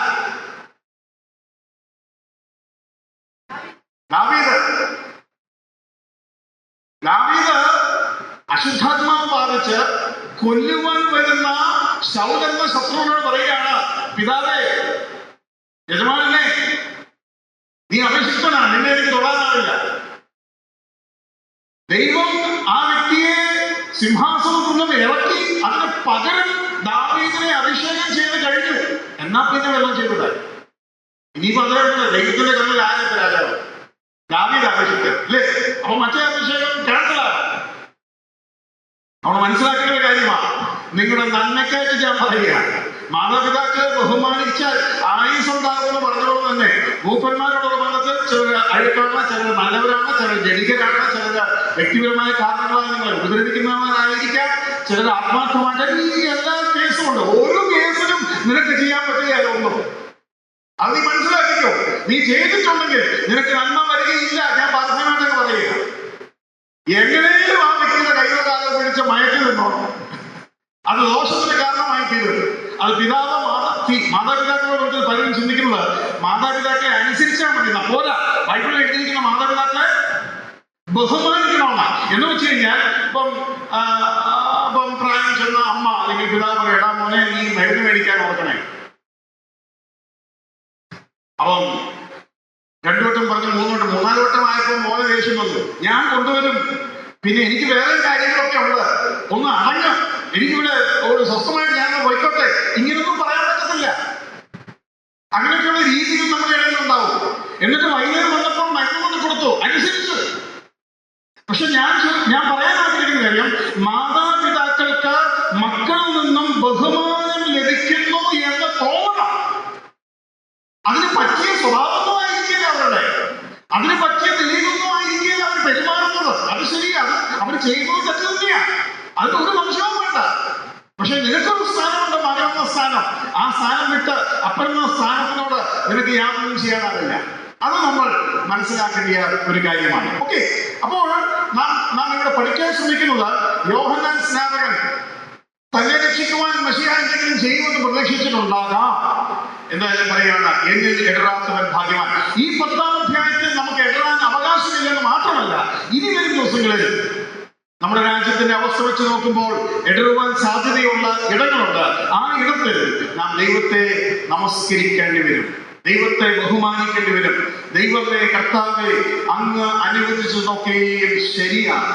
എനിക്ക് പ്രയാസമാണ്, എനിക്ക് ബുദ്ധിമുട്ടാണ്, എനിക്കത് നല്ലതൊന്നുമല്ല, എനിക്ക് അതിന് വിഷമമുണ്ട്, അതിന്റെ ബുദ്ധിമുട്ടുകൾ വളരെയുണ്ട്. എന്നാൽ നീ ചെയ്തത് ശരിയാണ്, നീ ഒരിക്കലും തെറ്റ് ചെയ്യുകയില്ല, അങ്ങ് നീതിമാണ്. ഇത് പറയാനുള്ള കൃപ, പരിജ്ഞാനം, ആത്മനിറവ് നമുക്ക് ഉണ്ടാകേണ്ടത് ആവശ്യമാണ്. ഇങ്ങനെ ഞാൻ മറ്റൊരു കാര്യം പറഞ്ഞു. നന്മ ചെയ്തുകൊണ്ട് അവൻ തന്നെ കുറിച്ച് സാക്ഷ്യം പറയാതിരുന്നില്ല. അവിടുന്നാണ് നമ്മൾ ഇത് തുടങ്ങാൻ പോകുന്നത്. നന്മ ചെയ്തുകൊണ്ട് തന്നെ കുറിച്ച് സാക്ഷ്യം പറയാതിരുന്നില്ല.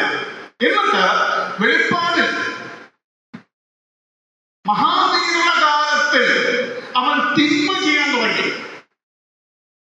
ഞാൻ ചിന്തിക്കുകയായിരുന്നു, ഞാൻ ആദ്യത്തെ ദിവസം വന്ന് ഇവിടെ ജയിലിൽ പോകുന്ന കാര്യങ്ങളൊക്കെ പറഞ്ഞു. അപ്പൊ അന്ന് ഇവിടെ പ്രാർത്ഥനയ്ക്ക് പറഞ്ഞു, നമ്മുടെ സഹോദരന്മാരെ കേസിൽ അകപ്പെടുത്തിയിരിക്കുകയാണ്, അവർക്ക് വേണ്ടി പ്രാർത്ഥിക്കണമെന്ന് പറഞ്ഞു. ഇന്നലെ ഞാൻ പറഞ്ഞു, അത്യുഷ്ണത്താൽ മനുഷ്യൻ വെന്തു പോകുമെന്ന് പറഞ്ഞു. ഇന്നത്തെ പത്രം വായിച്ചായിരുന്നു. ഇന്നലത്തെ പത്രം അല്ലേ?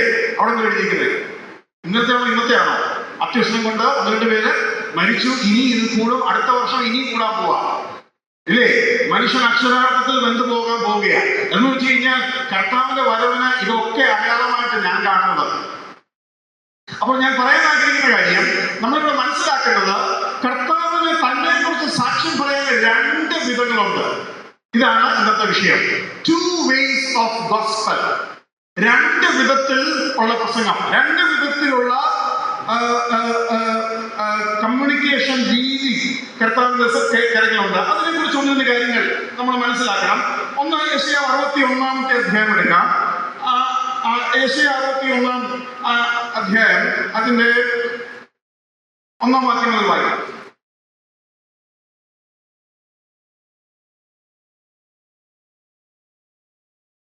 ഒന്നാം വാക്യവും 2-ാം വാക്യവും കൂടെ വായിക്കാം.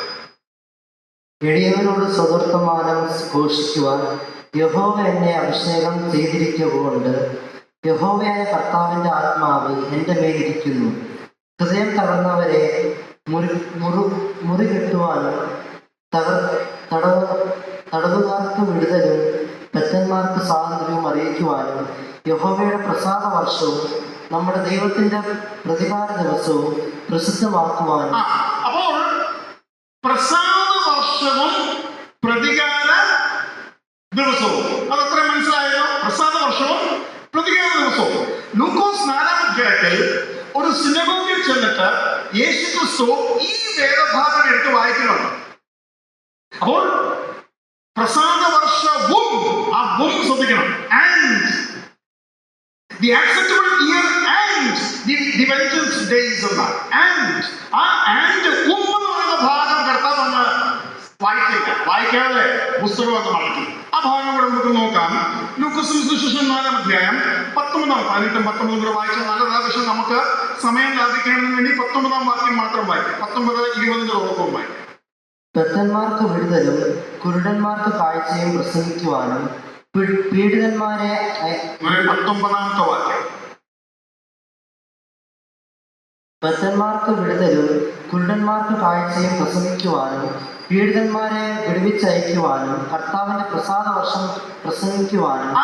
കർത്താവിന്റെ പ്രസാദ വർഷവും പ്രതികാര ദിവസവും എന്ന് പറയുന്നത് പോലെ പറഞ്ഞേ, കർത്താവിന്റെ പ്രസാദ വർഷം പ്രസംഗിപ്പാനും. എന്നിട്ട് ബാക്കി എന്തോ? പ്രസംഗിപ്പാനും എന്നെ അയച്ചിരിക്കുന്നു. പിന്നെ എന്ന് എഴുതിയിരിക്കുന്ന സ്ഥലം കണ്ടു. പിന്നെ അവൻ പുസ്തകം മടക്കി. ഒരു വാക്യത്തിന്റെ പകുതി വായിച്ചു ഒരു വാക്യം പൂർത്തീകരിക്കാതെ പകുതി വെച്ചങ്ങ് മടക്കി. അപ്പോൾ പ്രസാദ വർഷവും പ്രതികാര ദിവസവും ഉണ്ട്. മനസ്സിലാക്കിയ 2 കാര്യങ്ങൾ ഞാൻ ചേർത്ത് പറയാം. ഒന്ന്, പ്രസാദ വർഷമാണ്, പ്രതികാര ദിവസമാണ്. എന്ത് മനസ്സിലായി? പ്രതികാരത്തിന്റെ ദിവസങ്ങൾ വളരെ കുറവായിരിക്കും, എന്നാൽ പ്രസാദത്തിന്റെ വർഷങ്ങൾ വളരെ നീണ്ടതായിരിക്കും. ഇന്നും ആ പ്രസാദ വർഷം നമ്മൾ ആസ്വദിച്ചുകൊണ്ടിരിക്കുകയാണ്. അതാണ് മനസ്സിലാക്കേണ്ട 1-ാമത്തെ കാര്യം. ഇനി മഹാപീഡന കാലത്തെ കുറിച്ച് നമ്മൾ ചിന്തിക്കുന്നില്ല. മഹാപീഡന കാലത്തെ കുറിച്ച് നമ്മൾ ചിന്തിക്കുന്നത് ദൈവം എല്ലാവരെയും ശരിയാക്കും, 7 വർഷം ദൈവത്തിന്റെ പലവിധമായിരിക്കുന്ന ന്യായവിധി മനുഷ്യരുടെ ഉണ്ടാകും. 6 മുദ്രകൾ പൊട്ടിക്കുമ്പോൾ, പിന്നെ 6 കാഹളത്തിൽ 7 മുദ്രകൾ പൊട്ടിക്കുമ്പോൾ, 7 കാഹളങ്ങൾ ഊതുമ്പോൾ, അതുപോലെ 7 കലശങ്ങൾ ഒഴിക്കുമ്പോൾ, ഇങ്ങനെ നമ്മൾ ചിന്തിച്ചു വെച്ചിരിക്കുന്നത് ആ 7 വർഷം ദൈവത്തിന്റെ പ്രതികാര ദിവസങ്ങളാണെന്ന് അറിയാം. ഈ വാക്യത്തിൽ തന്നെ ഒരു ഹിന്റ് ഞാൻ തരാം. അവിടെ പ്രതികാര ദിവസം പ്രസംഗിപ്പാനും കഴിഞ്ഞിരിക്കുന്നത്. പ്രതികാരം ചെയ്യാനല്ല, എന്തുവാ പ്രതികാരം? പ്രസംഗിപ്പാനും. ഒന്നുകൂടെ വായിച്ചേ. ദത്തന്മാർക്ക് വിടുതലും കുരുടന്മാർക്ക് കാഴ്ചയും പ്രസംഗിക്കുവാനും പീഡിതന്മാരെ പ്രസംഗിപ്പാനും. അല്ലേ? ഇനി 61-ന്റെ 1-ാം വാക്യത്തിന്റെ 2-ാം വാക്യത്തിന്റെ 2-ാം വാക്യം വായിച്ചേ. 61-ന്റെ 2-ാം വാക്യം. യെശയ്യാവ്: യഹോവയുടെ പ്രസാദ വർഷവും നമ്മുടെ ദൈവത്തിന്റെ പ്രതികാര ദിവസവും പ്രസിദ്ധമാക്കുവാൻ. പ്രതികാര ദിവസവും പ്രസിദ്ധമാക്കുക. പ്രസാദ വർഷവും ഘോഷിക്കുകയാണ്, ഈ പ്രതികാര ദിവസവും പ്രസിദ്ധമാക്കുക. ഇത് നമ്മൾ മനസ്സിലാക്കേണ്ട ഒരു കാര്യമാണ്. ഇതെന്തിനാണ് ഞാൻ പറഞ്ഞതെന്ന് ചോദിച്ചു കഴിഞ്ഞാൽ, നിങ്ങൾ മനസ്സിലാക്കേണ്ട കാര്യം, ഈ പ്രതികാര ദിവസ സമയങ്ങൾ, മഹാപീഡന കാലം എന്ന് പറയുന്ന കാലത്തിലും നാം ശ്രേഷ്ഠരാണ്. ദൈവത്തിന്റെ കണ്ണുകളിൽ പാപികൾ ശ്രേഷ്ഠരാണ്. ശ്രേഷ്ഠം എന്ന് വെച്ച് കഴിഞ്ഞാൽ അവർ വിലയുള്ള ആത്മാക്കളാണ്. അവരെ രക്ഷിക്കണമെന്ന് തന്നെയാണ് ദൈവം ആഗ്രഹിക്കുന്നത്. നിങ്ങൾ അനേക കുരുവികളെക്കാൾ ശ്രേഷ്ഠതയുള്ളവരാണെന്ന് പറയുമ്പോൾ, ശ്രദ്ധിക്കണം, വിശേഷതയുള്ളവരാണെന്ന് പറയുമ്പോൾ അത് പാപികളെ കുറിച്ചാണോ അതോ വിശ്വാസികളെ കുറിച്ചാണോ? 10-ാം അധ്യായത്തിൽ പറഞ്ഞിരിക്കുന്നത്. 10-ാം അധ്യായത്തിൽ നമുക്ക് തോന്നും ആ കുരുവികളല്ല, ആ കുരുവികളല്ല, വിശ്വാസികളാണെന്ന് തോന്നും. പക്ഷെ നമ്മൾ മനസ്സിലാക്കേണ്ടത്, അവിശ്വാസികളായ കുരുവികൾ വിശേഷതയുള്ളവരല്ലേ? അവർ വിശേഷതയുള്ളവരായതുകൊണ്ടല്ലേ വിശേഷതയുള്ള ഈ കുരുവികൾ ചാടാനാണ് ദൈവം അനുവദിക്കുന്നത്. ആ ചെന്നായ്ക്കളെ ആടുകളാക്കാൻ വേണ്ടിയല്ലേ ഈ ആടുകളെ അങ്ങോട്ട് അയക്കുന്നത്. നമ്മൾ മനസ്സിലാക്കേണ്ട ഒരു കാര്യമായത്. പലപ്പോഴും മഹാപീഡന കാലത്തെ കുറിച്ച് പഠിക്കുമ്പോൾ പ്രതികാര ദാഹത്തിന്റെ മനോഭാവത്തോടു കൂടിയാണ്, ആത്മാവോടു കൂടിയാണ് സഭ ഇന്ന് വെളിപ്പാട് പുസ്തകം വായിക്കുന്നത്. അവന്മാർക്ക് ശരിക്കും കൊടുക്കുമെന്നുള്ള മട്ടിലാണ് നമ്മൾ വായിക്കുന്നത്. ഞാൻ പറയാനാഗ്രഹിക്കുന്ന കാര്യം, ശരിക്കും പ്രതികാരം നിങ്ങൾ അന്വേഷിക്കാൻ പോയാൽ എന്ന് വെച്ച് കഴിഞ്ഞാൽ, വെളിപ്പാട് പുസ്തകത്തിൽ ശരിക്കും ദൈവത്തിന്റെ പ്രതികാരം എവിടെ തുടങ്ങും, ന്യായവിധി എവിടെ തുടങ്ങും, ദൈവത്തിന്റെ ക്രോധം ശരിക്കും ഒഴിക്കുന്നത് എപ്പോഴാണ് എന്ന് തപ്പാൻ തുടങ്ങിയാൽ നിങ്ങൾ തപ്പിക്കൊണ്ടേയിരിക്കും.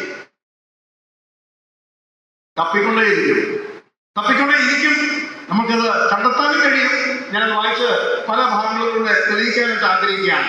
ഇത് തെളിയിക്കുന്നതിലൂടെ ഞാൻ പറയാൻ ആഗ്രഹിക്കുന്ന കാര്യം നിങ്ങൾക്ക് മനസ്സിലായി എന്ന് ഞാൻ വിചാരിക്കുകയാണ്. നമ്മുടെ വിശേഷത കാരണം ന്യായവിധിയുടെ മഹാപീഡന കാലത്തിൽ പോലും ദൈവം നശിപ്പിക്കുന്നതിന് പകരം ദൈവം തന്നെ ന്യായവിധി നടത്തുന്നതോടൊപ്പം തന്നെ രക്ഷിക്കാൻ ശ്രമിച്ചുകൊണ്ടിരിക്കുന്നു. അത്രത്തോളം വിശേഷതയുള്ളവരാണ് നാം എന്ന് പറയാൻ വേണ്ടി. അത് മനുഷ്യവർഗത്തിനോടുള്ള ബന്ധത്തിലാണ്, പാപികളുടെ ബന്ധത്തിലാണ് എന്ന് ഞാൻ പറയാൻ ആഗ്രഹിക്കുകയാണ്. ആ ഭാഗങ്ങൾ എടുക്കുന്നതിന് മുമ്പ് അതിന് ഊർവലകമായിട്ട്, അടിസ്ഥാനപരമായിട്ട് ഒരു വാക്യം വായിക്കേണ്ടത് ആവശ്യമാണ്. എസെക്കിയേൽ 33:11.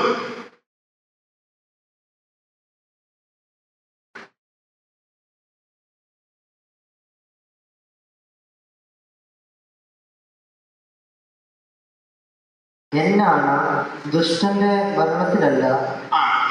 എന്നാണ് ദൈവം ആണയിരുന്നാണ് കേട്ടോ.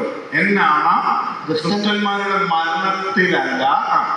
ദുഷ്ടൻ തന്റെ വഴി വിട്ടു തിരിഞ്ഞ് ജീവിക്കുവാനത്രേ എനിക്ക് ഇഷ്ടമുള്ളതെന്ന് യഹോവയായ കർത്താവിന്റെ അരുളപ്പാട്. മതി. പാപിയുടെ മരണം, ദുഷ്ടന്റെ മരണം ദൈവത്തിന് ഒരു പ്രസാദവും ഇല്ല. മനസ്സിലാക്കണം. ഇത് നമ്മൾ മനസ്സിലാക്കണം. നമ്മെ ഉദ്ധരിക്കുന്നവരെ സ്നേഹിക്കണം എന്ന് പറയാൻ കാരണം അവന്റെ വിശേഷതയെ കൂടെ മനസ്സിൽ വെച്ചോണ്ട്. നീ എസെക്കിയേൽ എടുത്ത സ്ഥിതിക്ക് പഴയ നിയമത്തിലും ചെന്നായ്ക്കളുടെ ഇടയിലേക്ക് പോകണം എന്ന് പറയുന്നതിനെക്കാട്ടിലും കട്ടിയുള്ള വാക്യമുണ്ട്. ഞാൻ ആടുകളെ പോലെ ഞാൻ നിങ്ങളെ ചെന്നായ്ക്കളുടെ ഇടയിലേക്ക് അയക്കുന്നു എന്ന് പറയുന്ന വാക്യത്തിനെക്കാട്ടിലും കട്ടിയുള്ള വാക്യമുണ്ട്. എസെക്കിയേൽ തന്നെയുണ്ടോ? ഒന്ന് വായിച്ചേ. 1-ാം അധ്യായം. എസെക്കിയേൽ 2-ാം അധ്യായം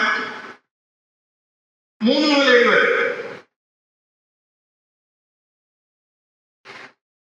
അവൻ എന്നോട് അരുളി ചെയ്തത്, മനുഷ്യപുത്ര, എന്നോട് മത്സരിച്ചിരിക്കുന്ന മത്സരികളായ ഇസ്രായേൽ മക്കളുടെ അടുക്കൽ ഞാൻ നിന്നെ അയക്കുന്നു. മത്സരികളുടെ അടുക്കലേക്ക് ഞാൻ നിങ്ങളെ അയക്കുന്നു. മുമ്പോട്ട് വായിച്ചു. അവരും അവരുടെ പിതാക്കന്മാരും ഇന്ന് വരെ എന്നോട് അതിക്രമം ചെയ്തിരിക്കുന്നു. മക്കളോ ധാർഷ്ട്യവും ദുശാഠ്യവുമുള്ളവരത്രേ. അവരുടെ അടുക്കലാകുന്നു ഞാൻ നിന്നെ അയക്കുന്നത്. കേട്ടോ, അവിടെ പറയും ദുശാഠ്യമുള്ള ഈ ജനത്തിന്റെ അടുക്കലേക്ക് നിങ്ങൾ പോകണം. അതേ ഭാഷയാണ് മുമ്പോട്ട് വായിച്ചത്. യഹോവയായ കർത്താവ് ഇപ്രകാരം അരുളി ചെയ്യുന്നു എന്ന് നീ അവരോട് പറയണം. കേട്ടാലും കേൾക്കാനും അവർ മത്സരഗ്രഹമല്ലോ. തങ്ങളുടെ ഇടയിൽ ഒരു പ്രവാചകൻ ഉണ്ടായിരുന്നു എന്ന് അവർ അറിയണം. എന്ന് വെച്ച് കഴിഞ്ഞാൽ ഒരു പ്രവാചകൻ ഉണ്ടായിരുന്നു, ദൈവം അയച്ച ഒരു മനുഷ്യൻ അവരുടെ ഇടയിൽ ഉണ്ടായിരുന്നു എന്ന് അറിയത്തക്കവണ്ണം നീ അവരുടെ ഇടയിൽ പോകണം. പക്ഷെ അവർ കേൾക്കുകയല്ല, അവര് നടന്നുകൊണ്ടിരിക്കും. മുമ്പോട്ട് വായിച്ചത്. നീയോ മനുഷ്യപുത്ര, അവരെ പേടിക്കരുത്. പറക്കാരെ മുള്ളും നിന്റെ അരികെ ഉണ്ടായിരുന്നാലും തേളുകളുടെ ഇടയിൽ നീ പാർത്താലും അവരുടെ വാക്ക് പേടിക്കരുത്. മതി. അപ്പം ചെന്നായ്ക്കളുടെ ഇടയിൽ പോകാൻ ലൂക്കോസ് മത്തായി പറഞ്ഞു. ഇവിടെ എന്തോത്തിനിടയിൽ പോകാനാ പറഞ്ഞു? തേളുകളുടെ ഇടയിൽ. മറച്ചു മനസ്സിലാണല്ലോ. അപ്പൊ എസെക്കിയേൽ എല്ലാം മനസ്സിലാക്കണം. ദൈവമേ, അങ്ങ് എന്തോ പണിയായി ചെയ്യുന്നത്. തേളുകളുടെ ഇടയിൽ. തേള് അപ്പൊ ഇവിടെ ആർക്കെങ്കിലും തേള് കടിച്ചിട്ടുണ്ടോ? തേള് കടിച്ചിട്ടുള്ള ആരെങ്കിലും? ബ്രദറുകാരെ തേള് കടിക്കത്തില്ല. എന്തോ തേള് കടിക്കുന്നതിന്റെ വേദനയെ കുറിച്ച് ഞാൻ കേട്ടിട്ടുള്ളത്, മസിലിന്റെ അകത്ത് മുറിവ് ഉണ്ടാക്കുക. മുറിവ് ഉണ്ടാക്കിയിട്ട് മസിലിനെ പിടിച്ചിട്ട്, പച്ച മസിലിനെ പിടിച്ച് ഇടയ്ക്ക് ഓരോ സെക്കൻഡിലും ഇങ്ങനെ തിരിക്കുക. പച്ച മസിൽ, പച്ച മാംസത്തെ ഇങ്ങനെ തിരിക്കുക. ഇത് ഇങ്ങനെ തേളിന്റെ വിഷം ചെയ്തുകൊണ്ടിരിക്കുന്നത്. Twisting the muscle. അതാ വേദന. അതിങ്ങനെ കണ്ടിന്യൂസ്. അങ്ങനെയുള്ള തേളിന്റെ വേദന വെളിപ്പാട് പുസ്തകത്തിൽ ഉണ്ടെന്ന് വായിക്കുന്നുണ്ട് നമ്മൾ. എത്ര മാസമാണ്? അയ്യോ ബദറെ, മാസം 5 മാസം ഉണ്ട്. ആ സമയത്ത് മരണം പോലും, മരണം എന്നേക്കാളും ഭേദമാണെന്ന് അവർ പറയും. മരണം കാണാനായിട്ട് അവർക്ക് സാധിക്കില്ല. അത്രയ്ക്കും ഭയങ്കരമായ അവസ്ഥയായിരിക്കും. ഇപ്പോൾ നമ്മൾ ഇനി നോക്കാൻ പോകുന്നത് ദൈവം പ്രതികാരം തുടങ്ങിയിട്ടില്ല എന്ന് നിങ്ങളെ കാണിക്കാൻ വേണ്ടിയാണ്. അപ്പൊ പ്രസാദ വർഷം അല്ല ഈ പറഞ്ഞ സമയം, പ്രസാദ വർഷമല്ല. പക്ഷെ പ്രതികാര ദിവസങ്ങളുടെ ഘോഷണമാണ് വെളിപ്പാട് പുസ്തകത്തിന്റെ ഭൂരിഭാഗവും എന്ന് പറയാനാണ് ഞാൻ ശ്രമിക്കുന്നത്. നമ്മൾ എന്തുവാ ചെയ്യാൻ പോകുന്നത് മനസ്സിലായല്ലോ അല്ലേ? നിങ്ങള് മോഹം കണ്ടിട്ട് എന്തുവാ മനസ്സിൽ തേള് കടിച്ചിട്ടുകൊണ്ടാണോ അറിയാൻ മേല ഒരു പ്രസാദമില്ല. ഞാൻ പറയുന്നത് ഒന്നുകൂടെ പറയാം. നമ്മൾ എന്താ പഠിക്കാൻ പോകുന്നത്?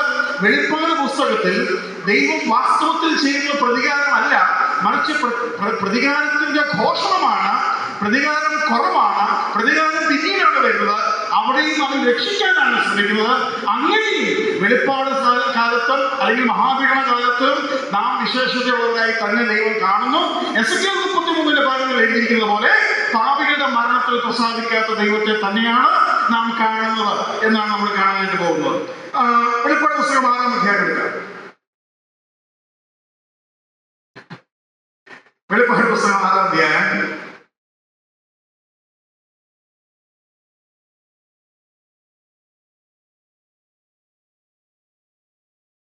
അതിന്റെ 11-ാമത്തെ വാക്യം. അപ്പോൾ അവരിൽ ഓരോരുത്തരും വെള്ള നെയ്യങ്കി കൊടുത്തു. അവരെ പോലെ കൊല്ലപ്പെടുവാനിരിക്കുന്ന സഹകൃത്യന്മാരും സഹോദരന്മാരും വന്നു തികയുമ്പോഴും അല്പകാലം കൂടെ സ്വസ്ഥമായി പാർക്കണം എന്നവർക്ക് അറിയാം. കൊല്ലപ്പെട്ടവരോട് ദൈവം പറയുന്ന കാര്യം, കൊല്ലപ്പെട്ടവരോട് പറയുക, നിങ്ങൾ അല്പകാലം കൂടെ കാത്തിരിക്കണം. ആയ കാര്യം ആ കുറച്ചു പേരോട് മരിക്കാനുണ്ട്. അപ്പൊ കർത്താവ് ചെയ്യുന്നതാണ് പാപികളെ കൊല്ലാതെ തന്റെ ഭക്തന്മാരുടെ മരണത്തിന് വേണ്ടി കാത്തിരിക്കുക. പറഞ്ഞു മനസ്സിലായോ? അവിടെ എന്തോ നമ്മൾ കാണുന്നത്? 6-ാം അധ്യായത്തിൽ എന്തോ കാണുന്നത്? മരിച്ചുപോയ ആത്മാക്കളെ ഇനിയും രക്തസാക്ഷി വരിക്കുവാനുള്ള ഭക്തന്മാർക്ക് വേണ്ടി കാത്തിരിക്കണം എന്ന് പറയാ. എന്ന് വെച്ച് കഴിഞ്ഞാൽ 6-ാം അധ്യായത്തിൽ ദൈവത്തിന്റെ പ്രതികാരം തുടങ്ങിയിട്ടില്ല, മറിച്ച് ഘോഷണം നടക്കുക. ഘോഷണം നടക്കുന്നത് തന്നെ പറയാൻ സാധിക്കും. വെളിപ്പാട് 6-ാം അധ്യായം നമ്മൾ നോക്കുകയായിരുന്നു. അവിടുന്ന് മനസ്സിലാക്കാൻ വേറെയും ചില കാര്യങ്ങളുണ്ട്. നമുക്ക് ആ 11-ാം വാക്യം ഒന്നുകൂടെ വായിക്കാം. വെളിപ്പാട് 6:11.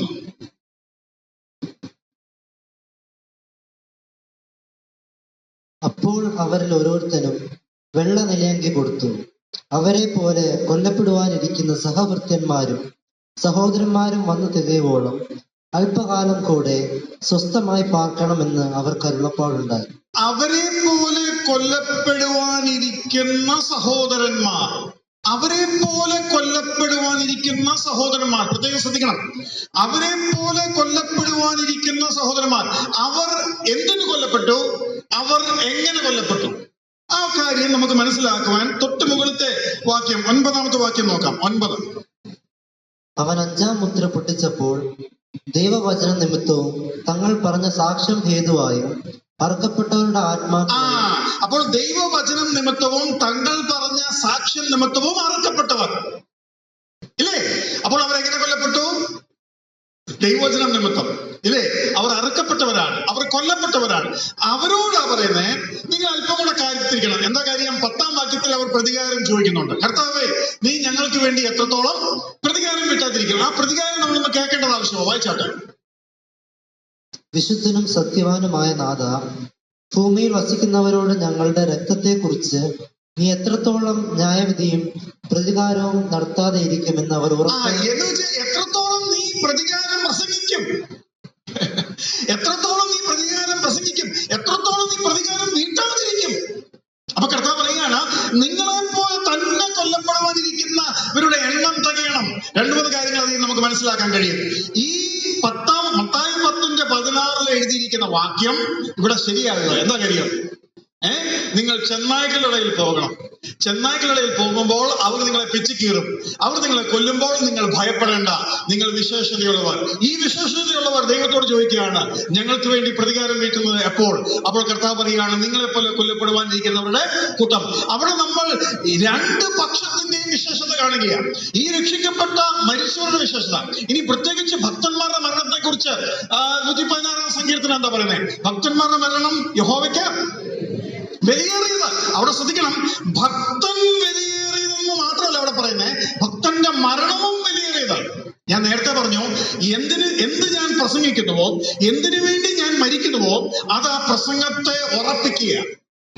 ഏതൊരു കോവനന്റ്, ഏതൊരു ഉടമ്പടിയും ഉറപ്പിക്കപ്പെടുന്നത് രക്തത്താലാണ് എന്ന കാര്യം നിങ്ങൾക്കറിയാം. പഴയ നിയമത്തിൽ അങ്ങനെ ആണ് അത് പഠിപ്പിക്കുന്നത്. അതിന്റെ പുറകിൽ ഒരു കാരണമുണ്ട്. ഈ രക്തത്താലാണ് ഇന്നും ഉടമ്പടി ഉറപ്പിക്കപ്പെടുന്നത് എന്ന് ഞാൻ പറഞ്ഞാൽ നിങ്ങൾ വിശ്വസിക്കുമോ? അതിന്റെ ഒരു ശരിയായ അർത്ഥത്തിൽ ഞാൻ പറയാം. എല്ലാ ഉടമ്പടിയുടെയും കാര്യമല്ല. ചില ഉടമ്പടിയിലെങ്കിലും രക്തത്താലേ ഉറപ്പിക്കപ്പെടുകയുള്ളൂ. ഉദാഹരണത്തിന്, ഞാന് വിൽപത്രം എഴുതിയിരിക്കട്ടെ. വിൽപത്രം അറിയാമോ അല്ലേ? വിൽപത്രം എഴുതിയാൽ അത് ഉറപ്പിക്കപ്പെടുന്നത് എപ്പോഴാ? അറിയാൻ വേണ്ടി, ഞാൻ മരിക്കുമ്പോൾ എന്റെ മരണത്താലേ ഈ ഉടമ്പടി ഉറപ്പിക്കപ്പെടുകയുള്ളൂ. ഒരിക്കൽ ഞാൻ കേട്ടിട്ടുണ്ട്, ഒരു വല്യപ്പൻ വിൽപത്രമൊക്കെ എഴുതി. അപ്പം താന് അറിഞ്ഞു ഇങ്ങനെ പുള്ളിക്ക് ചെവി കേൾക്കത്തില്ല. അപ്പം ചെവി ഒരു മെഷീൻ കണ്ടുപിടിച്ചിട്ടുണ്ട് പഴയ കാലത്ത്. അപ്പം പുള്ളി അത് പോയി തിരക്കിയപ്പം ആ മെഷീൻ പുള്ളിക്ക് കിട്ടി.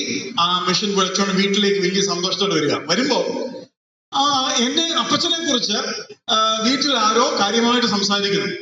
അപ്പം അദ്ദേഹം അപ്പച്ചന്റെ കുറ്റമൊക്കെ പറയുക. അപ്പൊ അപ്പച്ചൻ ഈ ചെവി കേൾക്കാമെന്നുള്ള കാര്യം പിന്നെ ആരോടും പറഞ്ഞില്ല. ആ സംഭവം ഞാൻ വായിച്ചത് എങ്ങനെയാണ്, അതിനുശേഷം അപ്പച്ചൻ 5 വട്ടം ബില്ല് മാറ്റി എഴുതിയാണ്. കാരണം ഇത് കണ്ടിന്യൂസ് കേട്ടോണ്ടിരിക്കുക ഇവരീ പറയുന്നത്, അതിനനുസരിച്ച് ഇവിടെ ബില്ല് മാറ്റിക്കൊണ്ടിരിക്കുക. അപ്പോൾ രക്തത്താൽ ആണ് ഉടമ്പടി ഉറപ്പിക്കപ്പെടുന്നത്. എന്ന് വെച്ച് കഴിഞ്ഞാൽ ഞാൻ പ്രസംഗിക്കുന്ന പ്രസംഗം ഉറപ്പിക്കപ്പെടുന്നത് അതിനുവേണ്ടി മരിക്കാൻ ഞാൻ തയ്യാറാണുമ്പോ. ഇതിനകത്ത് വേറൊരു കാര്യം കൂടെ നിങ്ങൾ മനസ്സിലാക്കണം. ശിഷ്യന്മാർ യേശുക്രിസ്തുവിന്റെ ശരീരം മോഷ്ടിച്ചുകൊണ്ട് പോയി അതിനെ പാത്തുവെച്ചിട്ട്, അതിനെ രഹസ്യത്തിൽ മൂടി വെച്ചിട്ട് യേശുക്രിസ്തു ഉയർത്തെഴുന്നേറ്റു എന്ന കള്ളം പ്രചരിപ്പിച്ചു എന്നാണ് ആ കാലത്ത് മഹാപുരോഹിതന്മാരും യഹൂദന്മാരും പറഞ്ഞു നടന്നത്. ഇന്നും അങ്ങനെയുള്ള കഥകളുണ്ട്. പക്ഷെ അതിന് ഉപകരണം, അതിനെ തോപ്പിക്കാൻ, അതിനെ തകർക്കാൻ, ആ വാദത്തെ തകർക്കാൻ പറ്റിയ ഏറ്റവും നല്ല ഉത്തരം എന്താണെന്നറിയാം? ഈ ശിഷ്യന്മാരെല്ലാവരും തന്നെ രക്തസാക്ഷികളാകുവാൻ ഒരുക്കമുള്ളവരും ഒരുക്കത്തോടെ രക്തസാക്ഷികളായവരുമാണ്. അത് മനസ്സിലാവുന്നുണ്ടോ? ഇവരിൽ ഇപ്പൊ 2 പേരാണ് ഈ കള്ളം പറഞ്ഞെന്നിരിക്കട്ടെ, ബാക്കി ശിഷ്യന്മാർക്കും അറിയാൻ മേല. പക്ഷെ 2 പേരെന്ത് ചെയ്തു? അവർക്ക് ഞങ്ങള് യേശുക്രിസ്തുവിന്റെ ശരീരം മോഷ്ടിച്ച് പാത്തു വെച്ച ഞങ്ങൾക്കറിയാം. അതുകൊണ്ട് ഇവർ രണ്ടുപേരെങ്കിലും രക്ഷപ്പെടണ്ടേ? അവരും ജീവനെ കുറിച്ച് ഞാൻ പറയാൻ ആഗ്രഹിക്കുന്ന കാര്യം, അവർ പ്രസംഗിച്ചതിന് വേണ്ടി അവർ മരിക്കുവാൻ തയ്യാറായപ്പോൾ ഇവർക്കൊരു കാര്യം പിടികിട്ടി. ഇത് ശരിക്കും സംഭവിച്ച കാര്യമാണ്. യേശുക്രിസ്തു പറഞ്ഞു, ഞാനാകുന്നു യഹൂദന്റെ രാജാവ്, അതുകൊണ്ടാണ് ഞാൻ മരിക്കാനും വന്നിരിക്കുന്നത്. അപ്പോൾ യേശുക്രിസ്തു പറഞ്ഞതും നമ്മൾ പറഞ്ഞതും ഒക്കെ ഉറപ്പിക്കപ്പെടുന്ന അങ്ങനെ. അതുകൊണ്ട് ഈ സുവിശേഷത്തിന് വേണ്ടി ഈ നിലയിൽ നിൽക്കേണ്ടതിന്റെ ആവശ്യകത നിങ്ങൾ മനസ്സിലാക്കണം. അത് വരും ദിവസങ്ങളിൽ വലിയ ചോദ്യചിഹ്നമായി വരും. അപ്പോൾ ഇവിടെ നമുക്ക് ഇത്രയും കാര്യം പിടികിട്ടി. ഇനി നമ്മൾ പ്രതികാരം എവിടാ തുടങ്ങുന്നതെന്ന് അന്വേഷിച്ച് പോവുകയാണ്. 11-ാം അധ്യായത്തിലേക്ക് വരാം. 11-ാം അധ്യായത്തിൽ അതിന്റെ 11-ാം അധ്യായത്തിലേക്ക് ഒന്ന് വന്നേ. 11-ാം അധ്യായത്തിൽ നമ്മൾ കാണുന്നത് എന്താണ്? അതിന്റെ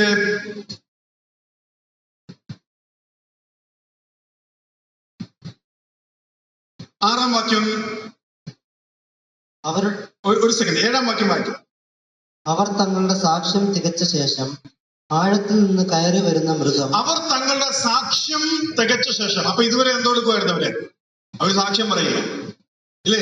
1260 ദിവസം സാക്ഷ്യം പറയുന്ന 2 ഒലിവ് തൈകളായിട്ടാണ് 11-ാം അധ്യായത്തിൽ. അപ്പൊ 11-ാം അധ്യായത്തിലും സുവിശേഷം പറഞ്ഞുകൊണ്ടിരിക്കുക. 11-ാം അധ്യായത്തിലും സുവിശേഷം പറഞ്ഞുകൊണ്ടിരിക്കുക. അപ്പോൾ ദൈവത്തിന്റെ ശരിയായ ന്യായവിധി അവിടെയും തുടങ്ങിയിട്ടില്ല. രക്ഷണ പ്രവൃത്തി തുടരുകയാണ് എന്ന് നമുക്ക് മനസ്സിലാക്കാൻ സാധിക്കും. ഇത് കൃപായുഗമല്ല, ഇത് മഹാപീഡനകാലം തന്നെയാണ്. എന്നാലും സംഭവിക്കുന്ന ഇതാണെന്നുള്ള കാര്യം ഞാൻ പറയാനായിട്ട് ആഗ്രഹിക്കുകയാണ്. 12-ാം അധ്യായത്തിലേക്ക് വരാം. 12-ന്റെ 11-ഉം 12-ഉം വായിക്കാം.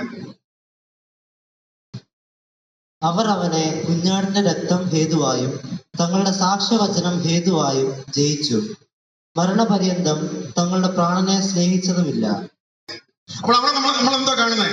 And they overcame him by the blood of the lamb and by the word of their testimony, and they did not love their lives to death. മരണം വരെ അവരുടെ ജീവനെ അവർ സ്നേഹിച്ചില്ല. അപ്പോൾ അവിടെയും സുവിശേഷം നടന്നുകൊണ്ടിരിക്കുക. അവിടെയും അവർ രക്തസാക്ഷി മരണം വരിച്ചുകൊണ്ടിരിക്കുക. മരണം വരെ അവർ അവരുടെ ജീവനെ സ്നേഹിച്ചില്ല എന്ന് പറയുകയാണ്. എന്ന് വെച്ച് കഴിഞ്ഞാൽ 12-ാം അധ്യായത്തിലും വാസ്തവത്തിലുള്ള ന്യായവിധി തുടങ്ങിയിട്ടില്ല. ഇനി നമുക്ക് 14-ാം അധ്യായത്തിലേക്ക് പോകാം. 14-ന്റെ 6 വായിച്ചാൽ. വേറൊരു ദൂതൻ ആകാശമധ്യേ പറക്കുന്നത് ഞാൻ കണ്ടു. ഭൂവാസികളായ സകല ജാതിയും ഗോത്രവും ഭാഷയും വംശവും ആയവരോട് അറിയിക്കുക. ആയവരോട് ഈ ദൂതൻ ഒരു കാര്യം പറയുക. അവന്റെ പക്കൽ ഒരു നിത്യസുവിശേഷം ഉണ്ടായിരുന്നു. ദൈവത്തെ ഭയപ്പെട്ട് അവന് മഹത്വം കൊടുക്കുകയും അവന്റെ ന്യായവിധിയുടെ നാഴിക വന്നിരിക്കുന്നു. അപ്പൊ തുടങ്ങിയില്ലയോ? ന്യായവിധി തുടങ്ങിയില്ലയോ? തുടങ്ങിയില്ല. 15-ാം അധ്യായത്തിലേക്ക് വരാം. 15-ന്റെ 7 വായിച്ചേ. അപ്പോൾ 4 ജീവികളിൽ ഒന്ന് എന്നേക്കും ജീവിച്ചിരിക്കുന്ന ദൈവത്തിന്റെ ക്രോധം നിറഞ്ഞ 7 പൊൻകലശം ആ 7 ദൂതന്മാർ. ദൈവത്തിന്റെ ക്രോധം നിറഞ്ഞിരിക്കുന്ന 7 ക്രോധകലശം എടുക്കുന്നേ ഉള്ളൂ. എന്നിട്ട് 16-ന്റെ 5 ഒന്ന് വായിച്ചേ. 16-ന്റെ 5 ഒന്ന് വായിച്ചേ. അപ്പോൾ ജനാധിപതിയായ ദൂതൻ ഇവണ്ണം പറയുന്നത് ഞാൻ കേട്ടു. ഇരിക്കുന്നവനും ഇരുന്നവനുമായി പരിശുദ്ധനായുള്ളവേ, നീ ഇങ്ങനെ ന്യായം വിധിച്ചതുകൊണ്ട് നീതിമാനാകുന്നു. ഇവിടെയാ ന്യായവിധി തുടങ്ങുന്നത്. ഇതിനു മുമ്പ് സംഭവിച്ചതൊക്കെ അല്ല. ഇതിനു മുമ്പ് ചെയ്തത് മുഴുവനും മനുഷ്യരും പിശാചും ഈ ദുഷ്ടദൂതന്മാരുമാണ്. വളരെ സൂക്ഷിച്ച് നിങ്ങൾ വായിച്ചാൽ നിങ്ങൾക്ക് മനസ്സിലാവും. ദൈവം മാസത്തെ അടിക്കുന്നേയില്ല. ദൈവം ഇവരെ തുറന്നു വിടുന്നുണ്ട്. ഇവര് തമ്മിൽ വലിയ പ്രയാസങ്ങളും പ്രശ്നങ്ങളും ഉണ്ടാകുന്നുണ്ട്. അതിന്റെ ഇടയ്ക്ക് കർത്താവ് തന്നെ സാക്ഷ്യം പറഞ്ഞുകൊണ്ടിരിക്കുക. എന്നിട്ട് അതിന്റെ ഇടയിൽ ഇവർ മാനസാന്തരപ്പെടുവാൻ ദൈവം ആഗ്രഹിക്കുകയാണ്. എന്നാൽ വാസ്തവത്തിലുള്ള പ്രതികാരം തുടങ്ങുന്നത് ഞാൻ ഈ പറഞ്ഞതുപോലെ 16-ന്റെ 5-ലാണ് എന്ന് നമുക്ക് കാണാൻ കഴിയും. അപ്പോൾ ഏകദേശം നിങ്ങൾക്ക് മനസ്സിലായി, നാം ശ്രേഷ്ഠതയുള്ളവരായതുകൊണ്ട്, നാം വിശേഷതയുള്ളവരായതുകൊണ്ട് കർത്താവ് ആ സമയത്തും നീട്ടിക്കൊണ്ടിരിക്കുകയാണ് എന്നുള്ള കാര്യം മനസ്സിലായി. ഇനി നമ്മൾ മനസ്സിലാക്കേണ്ട മറ്റൊരു കാര്യം, ഇങ്ങനെ കർത്താവ് 2 വിധത്തിലുള്ള പ്രസംഗം നടത്തുന്നുണ്ട്. 2 വിധത്തിലുള്ള ഘോഷണം. Acceptable year and vengeance days. Vengeance days ആണ്, ദിവസങ്ങളേ ഉള്ളൂ. അതിന് വേറെ കാരണമുണ്ട്. ഈ പഴയ വെളിപ്പാടിൽ എഴുതിയിരിക്കുന്ന ദിവസങ്ങൾ മുഴുവനും ഇയർ ആയിട്ട് പറയത്തില്ല, വർഷങ്ങളായിട്ട് പറയത്തില്ല. 1260 ദിവസം, 42 മാസം പറഞ്ഞ മനസ്സിലാവുണ്ടോ? എന്ന് വെച്ച് കഴിഞ്ഞാൽ പീഡനകാലത്തിന്റെ പീഡയുടെ ആഴം കാരണം, അതിന്റെ കഠിനത കാരണം ഒരു ദിവസമാണ്. ഇപ്പൊ തന്നെ ഭയങ്കര ചൂടാ, പക്ഷെ ഇപ്പൊ ആശ്വാസമില്ലേ? പക്ഷെ അന്ന് അങ്ങനെ ആയിരിക്കത്തില്ല കേട്ടോ. മനുഷ്യൻ വെന്ത് പോകും. അത് രാത്രിയും പകലും ആ ഒരു നിലയുണ്ടാവും. ഈ പീഡനകാലത്തിലെ പീഡനത്തിന്റെ വാസ്തവമായിരിക്കുന്ന ആഴവും നമ്മളൊന്ന് മനസ്സിലാക്കേണ്ടത് ആവശ്യമാണ്. പലവട്ടം എഴുതിയിരിക്കുന്ന കാര്യങ്ങളാണ്. ഒന്ന്, പച്ചപ്പുല്ലെല്ലാം 1/3 പോയി, മരങ്ങൾ 1/3 പോയി, സൂര്യൻ 1/3 പോയി, ചന്ദ്രൻ 1/3 പോയി, നക്ഷത്രങ്ങൾ 1/3 വീണു. അപ്പോൾ നമ്മൾ മനസ്സിലാക്കേണ്ടത്, ഇന്നിപ്പോ പറയുകയാണ് ഏതാണ്ട് 5 കോടി മരങ്ങളുടെ ആവശ്യം ഇന്ത്യയിലുണ്ടത്രേ. ഈ ചൂട് പറയണമെങ്കിൽ 5 കോടി മരങ്ങൾ വേണം. അതൊന്നും മരമാകണമെങ്കിൽ 4 വർഷം എടുക്കും. അപ്പൊ ഉടനെ ഈ കാര്യം നടക്കാൻ പോകുന്നില്ലെന്നുള്ള മനസ്സിലായി. ഞാൻ പറയാൻ ആഗ്രഹിക്കുന്ന കാര്യം, 1/3 മരം അങ്ങ് പോയി കഴിഞ്ഞാൽ, ചൂട് ഭയങ്കര ചൂട് തന്നെ, ഓക്സിജൻ എങ്ങനെയായിരിക്കും? ഇനി 1/3 സൂര്യൻ പോയാൽ 24 മണിക്കൂറിൽ 8 മണിക്കൂറെ കഷ്ടിച്ച് വെളിച്ചം, അത് കഷ്ടിച്ചുള്ള വെളിച്ചം കാണത്തുള്ളൂ. അത് തന്നെ കാണണമെന്ന് നിർബന്ധമില്ല. അപ്പോൾ വെളിച്ചമില്ലെങ്കിൽ ഉള്ള മരങ്ങൾക്ക് ഓക്സിജൻ പ്രൊഡ്യൂസ് ചെയ്യാൻ പറ്റുമോ? പുല്ലില്ല. അപ്പൊ അങ്ങനെ ഓക്സിജൻ വളരെ കുറവായിരിക്കും. ഇനി അഗാധ കൂട്ടുള്ള പുക വന്നിട്ട് സൂര്യനെ മൂടിക്കളയും. എന്ന് വെച്ച് കഴിഞ്ഞാൽ ഈ ഇച്ചിരി ഉണ്ടായിരുന്ന വെളിച്ചം കൂടെ ഇല്ലാതെ സൂര്യൻ മൂടിയിട്ട് ഇരുട്ടുണ്ടാകും, അതിഭയങ്കരമായ ഇരുട്ടുണ്ടാകും.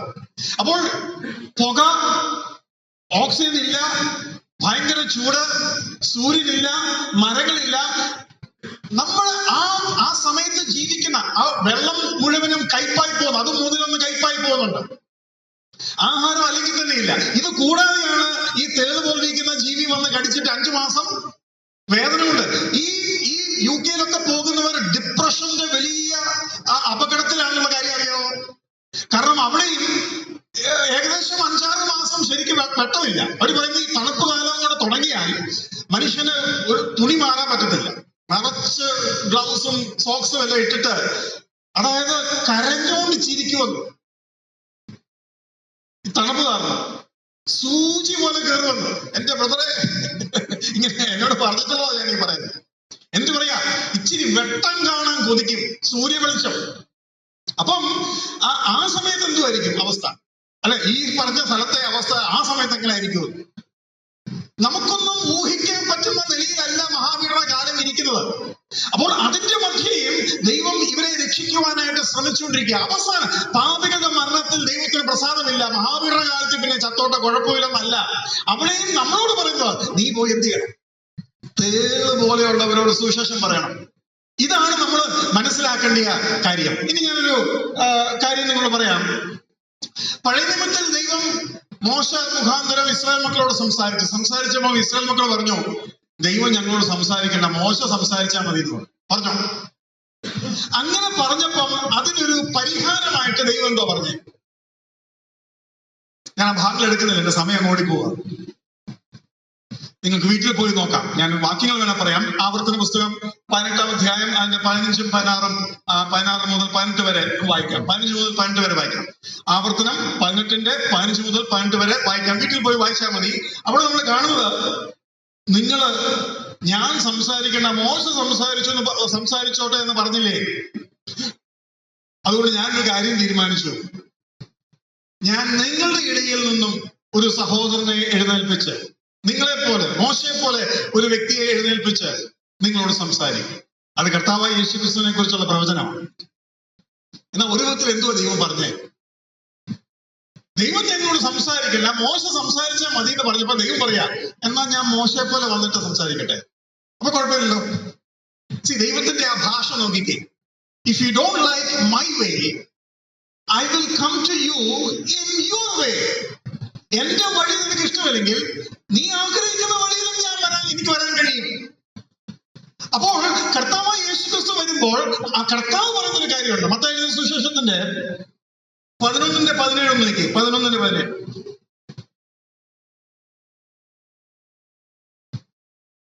ഞങ്ങൾ നിങ്ങൾക്കായി കുഴലൂതി നിങ്ങൾ നൃത്തം ചെയ്തില്ല. അത് സന്തോഷത്തിന്റെ ആക്സെപ്റ്റബിൾ ഇയർ, പ്രസാദ വർഷം പ്രസംഗിക്കുക. ഞാൻ കുഴലൂതുമ്പോൾ നിങ്ങൾ നൃത്തം ചെയ്യണമായിരുന്നു, അന്നേരം ചെയ്തില്ല. ഇനി വെളിപ്പാടിന്റെ കാലത്ത് ഞാൻ എന്ത് ചെയ്യും? അടുത്ത മുമ്പോട്ട് വെച്ചാൽ ഞങ്ങൾ വിലാപം പാടും. വിലാപ ദിവസം, ഈ മഹാപീഡന കാലം എന്ന് പറഞ്ഞാൽ വിലാപ ദിവസമാണ്. ആ വിലാപ ദിവസത്തിൽ നിങ്ങൾ മാറത്തടിച്ചില്ല. ഞാൻ പറഞ്ഞു മനസ്സിലായോ? രണ്ട് വിധത്തിലാണ് ദൈവം സംസാരിക്കുന്നത്. ഒന്ന്, ദ മൗണ്ടൻ വേ, ആ പർവ്വതത്തിന്റെ മുകളിൽ നിന്നും വന്ന ശബ്ദം, അതാണ് ദൈവത്തിന്റെ മാർഗം. രണ്ടാമത്, ദ മോസസ് വേ, മോശ സംസാരിച്ചതുപോലെ. ഒന്ന് സൂര്യൻ സംസാരിക്കുന്ന പോലെ, രണ്ട് ചന്ദ്രൻ സംസാരിക്കുന്ന പോലെ. ഒന്ന് യോഹന്നാൻ സ്നാപകൻ സംസാരിക്കുന്ന പോലെ, രണ്ട് യോഹന്നാൻ എന്ന സുവിശേഷകൻ സംസാരിക്കുന്ന പോലെ. മക്കളെ, നിങ്ങൾ അന്യോന്യം സ്നേഹിക്കുകയും. അത് മനസ്സിലാകുന്നുണ്ടോ? അപ്പോൾ the acceptable year and vengeance year. അപ്പോൾ അതാണ് നമ്മൾ ഇവിടെ മനസ്സിലാക്കേണ്ട വിശേഷം. അപ്പോൾ ഇവിടെ കർത്താവ് ആ കാര്യം പറയുന്നുണ്ട്. ഇനി മറ്റൊരു വിധത്തിൽ പറഞ്ഞാൽ, ഞാൻ സംസാരിക്കുന്നത് നിങ്ങൾക്ക് കഠിനമെന്ന് തോന്നിയാൽ മണവാട്ടിയെ പോലെ ഞാൻ സംസാരിക്കട്ടെ. അതുകൊണ്ടാണ് നമ്മൾ ഇന്നലെ വായിച്ചത്. എന്തുവാ? വെളിപ്പാട് 22 പരിശുദ്ധാത്മാവും മണവാട്ടിയും പറയുന്നു വരിക. അപ്പോൾ നോക്കിക്കേ, ആ രണ്ട് വിധത്തിലുള്ള സംസാരം നമുക്ക് അവിടെ കാണാനായിട്ട് കഴിയും. ഇനി അതിന്റെ തന്നെ വേറൊരു വശം ഞാൻ കാണിക്കാം. പുറപ്പാട് 33 6 വാക്യം നോക്കാം. യഹോവ അവന്റെ മുമ്പാകെ കടന്ന് ഘോഷിച്ചത് എന്തെന്നാ? മോശ ദൈവത്തോട് ചോദിച്ചു, നിന്റെ തേജസ് കാണണം. അപ്പം ദൈവം പറഞ്ഞു, ഒരു തേജസ് കണ്ടാൽ നീ മരിക്കും, ജീവിച്ചിരിക്കാൻ വലിയ പാടാണ്. മറ്റേ തേജസ് കണ്ടാൽ കുഴപ്പമില്ല. അവിടെ നിങ്ങൾക്ക് എന്തെങ്കിലും മനസ്സിലാവുന്നുണ്ടോ? എന്റെ പുറകുവശം നിനക്ക് കാണാം, പക്ഷെ എന്റെ മുൻവശം നിനക്ക് കാണാനാവില്ല. ഞാൻ പറയുന്നത്, മലയെ തൊട്ടാൽ നീ മരിക്കും, കല്ലെറിഞ്ഞ് കൊല്ലപ്പെടണമെന്നാണ് പുറപ്പാട് 19 അധ്യായത്തിൽ ആ പർവ്വതത്തെ കുറിച്ച് പറഞ്ഞിരിക്കുന്നത്. എന്നാൽ പുത്രനെ ചുംബിപ്പീൻ എന്നും സങ്കീർത്തനക്കാരൻ നമ്മളോട് പറയുന്നുണ്ട്. അത് രണ്ട് വിധവും നിങ്ങൾ മനസ്സിലാക്കണം. ഈ കൃപായുഗത്തിൽ ദൈവം നമ്മളോട് സംസാരിക്കുന്ന വിധവും പീഡനകാലത്തിൽ ദൈവം സംസാരിക്കുന്ന വിധത്തിന്റെ വ്യത്യാസം ഞാൻ പറയാം. പക്ഷെ ഈ രണ്ട് സമയത്തും ദൈവം രക്ഷിക്കാനാണ് ശ്രമിക്കുന്നത്. കർത്താവ് ശിഷ്യന്മാരോട് ചോദിച്ചു, നിങ്ങൾ എന്നെ കുറിച്ച് ആർ എന്ന് പറയുന്നു. കർത്താവ് ശിഷ്യന്മാരോട് പറഞ്ഞിട്ടുണ്ട്, ഞാനാകുന്നു എന്ന് നിങ്ങൾ വിശ്വസിച്ചില്ല എങ്കിൽ നിങ്ങൾക്ക് ജീവൻ ലഭിക്കുകയില്ല. എന്നാൽ ഗത്സമന തോട്ടത്തിൽ കർത്താവ് പിടിക്കാൻ വരുന്നവരോട് പറയുന്നുണ്ട്, നിങ്ങൾ ആരെ അന്വേഷിക്കുന്നു? അന്നേരം കർത്താവ് ഞാനാകുന്നു എന്ന് പറഞ്ഞപ്പോ എന്നാ സംഭവിച്ചു? എല്ലാവരും കൂടെ താഴെ വീണു. നോക്കിക്കേ, ഒരേ വ്യക്തി തന്നെ പരിചയപ്പെടുത്തുന്ന രണ്ട് വിധങ്ങൾ. ഒന്ന്, നൃത്തം ചെയ്തു, കുഴലൂതി നൃത്തം ചെയ്ത് നിങ്ങൾക്ക് രക്ഷയിലേക്ക് വരാം. ഒന്ന്, ഞാൻ മാനത്തടിച്ച് നിങ്ങൾ രക്ഷയിലേക്ക് വരാനായിട്ട് ആഗ്രഹിക്കുന്നു. എന്ന് വെച്ച് കഴിഞ്ഞാൽ സ്നേഹിച്ചും അടിച്ചും നിന്നെ രക്ഷിക്കാൻ ശ്രമിക്കുന്ന ദൈവത്തെ നമുക്കവിടെ കാണാനായിട്ട് കഴിയും. അടുത്തതായിട്ട് നമുക്ക് കാണാൻ കഴിയുന്ന മറ്റൊരു ഭാഗം വെളിപ്പാട് 6:16 വെളിപ്പാട് 6:16 വാസ്തവത്തിൽ അവർ പറഞ്ഞോളൂ, ഞങ്ങൾ ദൈവത്തിന്റെ മുഖം കാണാതിരിക്കത്തക്കവണ്ണം മലകളെ ഞങ്ങളെ മൂടുവിൻ. അന്ന് വായിച്ചാട്ടെ. വെളിപ്പാട് 6:16. ഞങ്ങളുടെ മേൽ വീഴുകയും സിംഹാസനത്തിൽ ഇരിക്കുന്നവന്റെ മുഖം കാണാതെ വണ്ണവും കുഞ്ഞാടിന്റെ കോപം തട്ടാതെ വണ്ണവും ഞങ്ങളെ മറയ്ക്കുകയും. അപ്പോൾ സിംഹാസനത്തിൽ ഇരിക്കുന്നവന്റെ മുഖം കാണലാണ് വെളിപ്പാടിൽ സംഭവിക്കുന്നത്. ആ പറഞ്ഞത്, അതായത് വെളിപ്പാട് 6 അധ്യായം 16 വാക്യത്തിൽ പറഞ്ഞത് മൊത്തം വെളിപ്പാടിൽ നടക്കേണ്ട കാര്യത്തിന്റെ സംക്ഷിപ്ത വാക്യമാണ്. അവിടെ വെച്ച് അവർ കാണുന്നില്ല കേട്ടോ. അത് മൊത്തത്തിൽ സംഭവിക്കാനിരിക്കുന്നതിന്റെ ഒരു പ്രീവ്യൂ ആണ് വാസ്തവത്തിൽ അവിടുത്തെ കുറച്ച് സ്റ്റേറ്റ്മെന്റ്സ് ഇരിക്കുന്നത്. അത് നമ്മൾ പലപ്പോഴും തെറ്റിദ്ധരിക്കുന്ന ഒരു കാര്യമാണ്. അതുകൊണ്ട് അവിടെ വെച്ച് പറയും, ഞങ്ങൾ മുഖം കാണരുതേ. കർത്താവ് മോശയോടല്ല പറഞ്ഞേ, ഞാൻ നിന്നെ മുഖം കാണിക്കത്തില്ല. എന്ന് വെച്ച് കഴിഞ്ഞാൽ ഈ മുഖത്ത് ന്യായവിധിയോ, പാപിയും ദൈവവും തമ്മിൽ അഭിമുഖമായി വന്നാൽ അവിടെ ഉണ്ടാകുന്നത് ന്യായവിധിയാണ്. പാപത്തിന്റെ ശമ്പളം മരണം. അപ്പോൾ മുഖം കാണേണ്ടി വരുന്ന അവസ്ഥ. അതായത് പൗലോസ് ആ ദർശനം കണ്ടു, അവന്റെ കണ്ണ് ഇരുട്ടായി പോയി. അങ്ങനെ രക്ഷിക്കപ്പെടേണ്ടവരല്ല നമ്മളെങ്ങനെ രക്ഷിക്കപ്പെടേണ്ടേ? ആ മണവാട്ടിയുടെ സ്വരം കേട്ട് രക്ഷിക്കപ്പെടേണ്ടവരാണ് നമ്മൾ. എന്നാൽ പൗലോസ് എങ്ങനെ രക്ഷിക്കപ്പെട്ടെ? അതിഭയങ്കരമായ നിലയിൽ ആ മുഖം കണ്ട് അല്ലെങ്കിൽ ആ ദർശനം കണ്ടിട്ടാണ് രക്ഷിക്കപ്പെടുന്നത് എന്ന് നമുക്ക് കാണാനായിട്ട് കഴിയും. പൗലോസ് തന്നെ 2 വട്ടം സാക്ഷ്യം പറയുമ്പോൾ അതിനൊരു വ്യത്യാസം പറയുന്നുണ്ട്. ഞാനത് എടുക്കുന്നില്ല, നിങ്ങൾ ചിലപ്പം അറിയുമായിരിക്കും. അതായത് 9-ാം അധ്യായത്തിൽ സൂര്യനെ പോലെ ഉള്ള ഒരു വെളിച്ചം എന്ന് പറഞ്ഞു. പിന്നെ നമ്മൾ 22-ാം അധ്യായത്തിൽ കാണുന്നത് സൂര്യൻ അതിന്റെ ശക്തിയോടുകൂടെ പ്രകാശിക്കുന്ന പോലെ ഞാൻ കണ്ടു എന്നാണ് അതിനെക്കുറിച്ച് പൗലോസ് സാക്ഷ്യം പറയുന്നത്. എന്നാൽ 26-ൽ അപ്പോസ്തലപ്രവൃത്തികൾ 26-ൽ നമ്മൾ കാണുന്നത് സൂര്യനെ വെല്ലുന്ന ഒരു വെളിച്ചം ഞാൻ കണ്ടു എന്നാണ്. ആ വെളിച്ചത്തിന്റെ ശക്തി മാറുന്നുണ്ടോ? ഞാൻ പറഞ്ഞു മനസ്സിലായോ? അപ്പോൾ ദൈവത്തിന്റെ ശക്തിയോടുകൂടിയുള്ള പാപം ചെയ്യുന്നവനെ എതിർക്കുന്നവന്റെ നേരെ വരുന്നത് പോലെ അല്ല വാസ്തവത്തിൽ നാം ഇന്ന് കർത്താവിനെ സ്വീകരിക്കുന്നത്. ഇനി ഈ വെളിച്ചം ദൈവം കൊടുക്കുമ്പോൾ പാപിക്കും കൊടുക്കുന്നുണ്ട്, ഭക്തന്മാരായ യഹൂദന്മാർക്കും കൊടുക്കുന്നുണ്ട്. അവർ മശിഹായെ സ്വീകരിച്ചിട്ടില്ല, യഹൂദന്മാർക്കും കൊടുക്കുന്നുണ്ട്.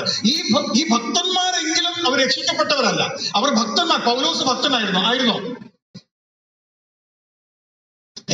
പൗലോസ് ഭക്തനാ, പക്ഷെ രക്ഷിക്കപ്പെട്ടിട്ടില്ല. അപ്പൊ പൗലോസിന് ഈ വെളിപ്പാട് കാലത്തുണ്ടാകേണ്ടിയ ദൈവത്തിന്റെ മുഖം നേരിട്ട് കാണുന്ന ഭയങ്കര രീതിയിലാണ് വാസ്തവത്തിൽ പൗലോസിന്റെ രക്ഷ നടക്കുന്നത് എന്ന് വേണമെങ്കിൽ പറയാൻ കഴിയും. അപ്പോൾ ഈ വെളിപ്പാട് കാലത്ത് അല്ലെങ്കിൽ മഹാപീഡന കാലത്തും ഭക്തന്മാരെ രക്ഷിക്കാനാണ് ദൈവം അവിടെയും ശ്രമിക്കുന്നത് എന്ന് ഒരു വിധത്തിൽ നമുക്ക് ചിന്തിക്കാനായിട്ട് കഴിയും. ഇനി ഞാൻ അടുത്ത പടിയിലേക്ക് കടക്കുകയാണ്.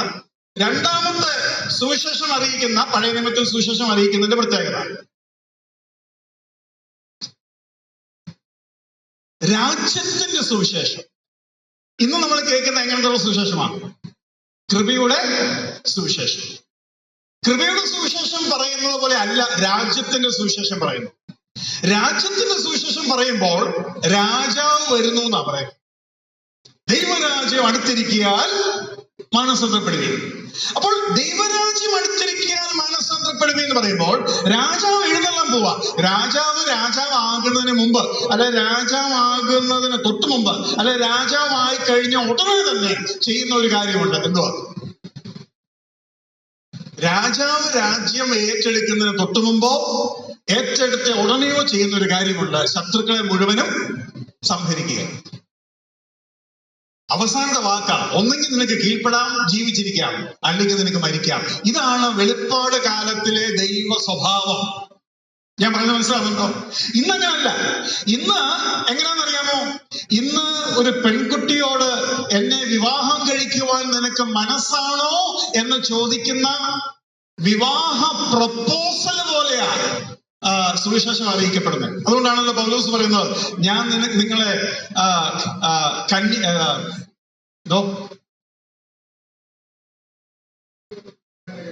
വിവാഹ നിശ്ചയം ചെയ്തിരിക്കുന്നു.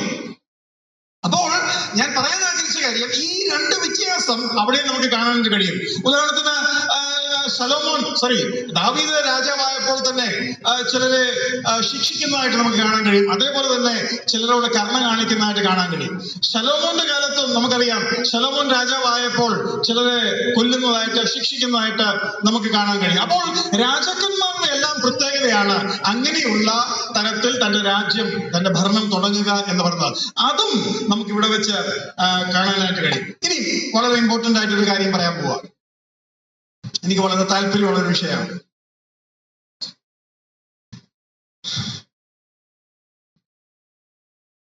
ഇന്ന് ലോകത്തിൽ എത്ര പൂർണ്ണസമയ സുവിശേഷകരുണ്ട്?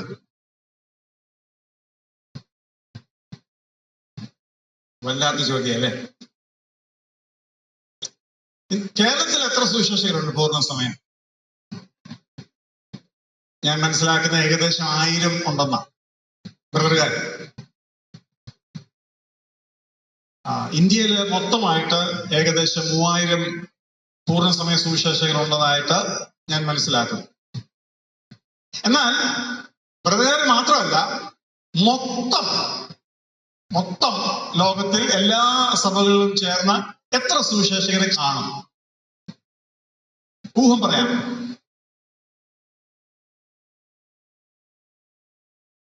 ലോകത്തിലെ ഏറ്റവും കൂടുതൽ പോപ്പുലേഷൻ ഉള്ള രാജ്യം ഇന്ത്യയാണ്. ലോകത്തിലെ ഏറ്റവും കൂടുതൽ സുവിശേഷ വേലയ്ക്ക് ഇറങ്ങുന്നവർ ഇന്ത്യയിലാണ്. എന്നിട്ട് നമുക്ക് 3000 പെന്തിക്കോസ്ത് സഹോദരന്മാർക്ക്, ഇവാഞ്ചലിക്കൽക്കാർക്ക്, CSIക്കാർക്ക്, ഇവർക്കൊക്കെ ചേർന്ന് എത്ര പേര് കാണും? ഇന്ത്യയിലെ കാര്യം എന്ന് പറയാം. 10,000, 20,000. മറ്റ് രാജ്യങ്ങളിൽ പൂർണ്ണസമയ സുവിശേഷ വേലയ്ക്ക് ഇറങ്ങുന്നവർ വളരെ കുറവാണ്. പോപ്പുലേഷൻ അവിടെ ഇല്ല.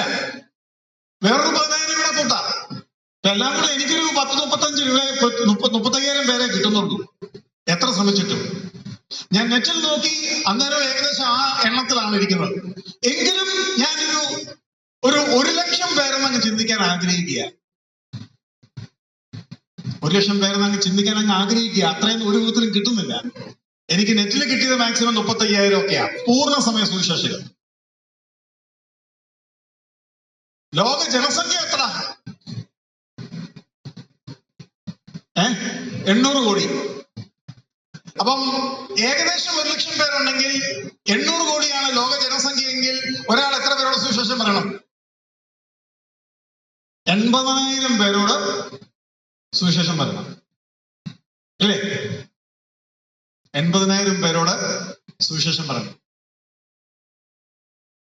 മഹാപീഡന കാലത്ത് എത്ര സുവിശേഷകർ കാണും?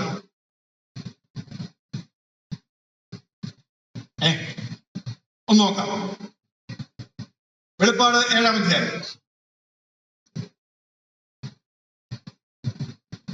അതിന്റെ 4-ാം വാക്യം. മുദ്രയേറ്റവരുടെ എണ്ണവും ഞാൻ കേട്ടു. ഇസ്രായേൽ മക്കളുടെ സകല ഗോത്രത്തിലും നിന്ന് മുദ്രയേറ്റവർ 144,000 പേർ. 144,000 പേർ, അല്ലെങ്കിൽ 1,44,000 പേർ. ഇവർ ആരാണ്? 3-ാം വാക്യം. ഇവർ ആരാണ്? നമ്മുടെ ദൈവത്തിന്റെ ദാസന്മാരുടെ നെറ്റിയിൽ ഞങ്ങൾ മുദ്രയിട്ട് കഴിവോളം ഭൂമിക്കും സമുദ്രത്തിനും വൃക്ഷങ്ങൾക്കും കേടുവരുത്തരുത് എന്ന് ഉറക്കെ വിളിച്ചു പറഞ്ഞു. അപ്പോൾ ദൈവത്തിന്റെ ദാസന്മാർ എന്നവിടെ വ്യക്തമായി എഴുതി, do not harm the earth, the sea or the trees till we have sealed the servants of our God. The servants of our God. ഇനി ഇവരെ മുദ്ര ഏൽപ്പിക്കുമ്പോൾ പറയാണ്, യാതൊരു ഉപദ്രവവും ഈ സമയത്ത്, മുദ്ര ഏൽപ്പിക്കുന്ന സമയത്ത് ഉണ്ടാകാൻ പാടില്ല. ഇനി ഇവർ പ്രവചിക്കുന്ന, ഇവർ പഠിപ്പിക്കുന്ന, ഇവർ പ്രസംഗിക്കുന്നവരാണെന്നുള്ള തെളിവ് എങ്ങനെ കിട്ടും? 6-ാം അധ്യായത്തിൽ പറയുന്നുണ്ട്, നിങ്ങളെ പോലെ സാക്ഷ്യം നിമിത്തം മരിക്കുവാനിരിക്കുന്നവരുടെ എണ്ണം കഴിയുവോളം നിങ്ങൾ കാത്തിരിക്കണം.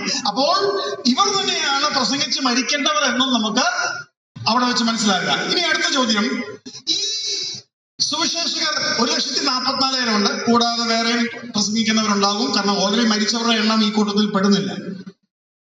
അന്നുള്ള ജനസംഖ്യ എത്ര ആയിരിക്കും? മഹാപീഡന കാലത്തിലെ ജനസംഖ്യ വായിക്കാം. മഹാപീഡന കാലത്തിലെ ജനസംഖ്യയുടെ ഒരു ഊഹക്കണക്ക് തരാം. വെളിപ്പാട് 6-ാം അധ്യായം 8-ാം വാക്യം. അപ്പോൾ ഞാൻ മഞ്ഞ നിറമുള്ള ഒരു കുതിരയെ കണ്ടു. അതിന്മേലിരിക്കുന്നവന് മരണം എന്ന് പേർ. പാതാളം അവനെ പിന്തുടർന്നു. അവർക്ക് വാളുകൊണ്ടും ക്ഷാമം കൊണ്ടും മഹാവ്യാധി കൊണ്ടും ഭൂമിയിലെ കാട്ടുമൃഗങ്ങളെ കൊണ്ടും കൊന്നുകളയുവാൻ ഭൂമിയുടെ കാലാംശത്തിന്മേൽ അധികാരം ലഭിച്ചു. അപ്പോൾ കാലാംശം മരിക്കുക, ഇല്ലേ? ഞാൻ ഇംഗ്ലീഷിൽ വായിച്ചു കേൾപ്പിക്കാം. Behold a pale horse who sat in his death and hates and followed with him, and power was given to them over 1/4 of the earth to kill with sword, with hunger, with death, and by the beasts of the earth. To kill, 1/4 കൊല്ലുവാനുള്ള അവകാശം കൊടുത്തിരിക്കുക. അപ്പോൾ 800 കോടിയാണെങ്കിൽ 1/4 പോയത് എത്ര പോയി? എനിക്കിവിടെ കണക്ക് സാറൊക്കെ ഉണ്ട് എന്റെ അടുക്കൽ. 200 കോടി പോയി, 600 കോടി ബാക്കിയുണ്ട്. ഇനി നമുക്ക് 9-ന്റെ 15 നോക്കാം.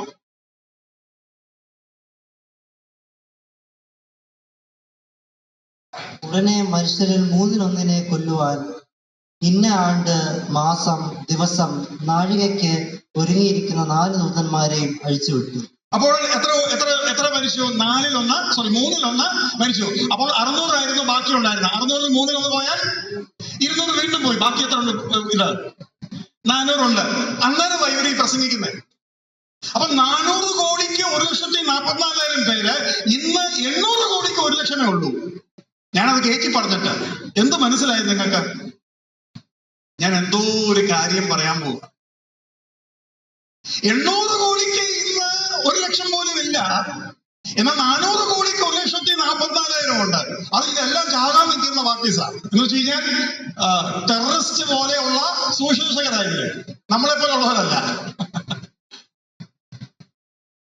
ഈ ദാവീദിന്റെ നയനം എന്ന് പറയുന്ന ഒരു സ്പൈ വർക്ക് യഹൂദന്മാർക്കുണ്ട്. ലോകത്തിലെ ഏറ്റവും വലിയ ഇന്റലിജൻസുകാരാണ് അവർ. അതായത് സ്പൈ വർക്ക് ചെയ്യുന്ന, എന്തുവാണ് പറയുന്നത്, ചാരസംഘടന. മൊസാദ് എന്നാണ് അതിന്റെ അവരുടെ എബ്രായ പേര്. മൊസാദ് എന്ന് വെച്ച് കഴിഞ്ഞാൽ ദാവീദിന്റെ നയനം. ഇവരുടെ വർക്കിംഗ് ശൈലി എങ്ങനെയാണെന്നറിയാമോ? ഞാൻ അതിന്റെ ട്രെയിനിങ് ചെയ്തിട്ടുള്ള ആളാണ്, അതിന്റെ കോഴ്സ് ചെയ്തിട്ടുള്ള ആളാണ്. ഞാൻ അങ്ങനെ ഒരു കണ്ണായിരുന്നു എന്ന് വേണമെങ്കിൽ നിങ്ങൾക്ക് പറയാം. ആകെ അന്ന് എന്റെ സീനിയേഴ്സ് എന്നെ പഠിപ്പിച്ച കാര്യത്തിൽ ഒന്ന് ഞാൻ പറയാം. 4000 സ്റ്റാഫേ ഇവർക്കുള്ളൂ. വിശ്വസിക്കാമോ? മുഴുവൻ ലോകത്തിലെ ഇൻഫോർമേഷൻ പിടിച്ചെടുക്കുന്ന ഇവർക്ക് വെറും 4000 പേരെ കയ്യിലുള്ളൂ സ്റ്റാഫായിട്ട്. പക്ഷെ അവർ ചെയ്തിരിക്കുന്നത്, ഏതൊരു യഹൂദനും ഇവരുടെ കണ്ണാണ്. ഒരു യഹൂദൻ എന്ത് കണ്ടാലും അവന് സംശയമുണ്ട്, അങ്ങനെ റിപ്പോർട്ട് ചെയ്യും. അവര് വളരെയധികം ലിങ്ക്ഡ് ആണ് അന്യോന്യം. അതുകൊണ്ട് തന്നെ ഇസ്രായേലിന് ഒത്തിരി സ്റ്റാഫിന്റെ ഒന്നും ആവശ്യമില്ല. അവരവരുടെ പ്രവൃത്തി നന്നായിട്ട് ചെയ്യും. ഞാൻ പറയാൻ ആഗ്രഹിക്കുന്ന കാര്യം, ഈ 1 ലക്ഷം സുവിശേഷകർ ഒരിക്കലും എത്രയൊക്കെ ശ്രമിച്ചാലും സുവിശേഷീകരണം എഫക്റ്റീവായിട്ട് നടത്തുവാൻ കഴിയുകയില്ല. എന്നാൽ സഭ മുഴുവനുമാണ് ആ ശുശ്രൂഷയിൽ പങ്കെടുക്കുന്നതെങ്കിൽ തീർച്ചയായിട്ടും ചെയ്യാൻ പറ്റും. ഞാൻ പറയുന്നത്, ഓരോ വിശ്വാസിയും വിളക്കുകളായി കത്തണം. ഇനി ഇങ്ങനെ ഒന്ന് ചിന്തിക്കുക. ഞാൻ ഞങ്ങളുടെ സഭയെ പഠിപ്പിക്കുന്ന ഒരു കാര്യമാണ്, അതിന്റെ ഫലവും ഞങ്ങൾക്ക് ലഭിക്കുന്നുണ്ട്.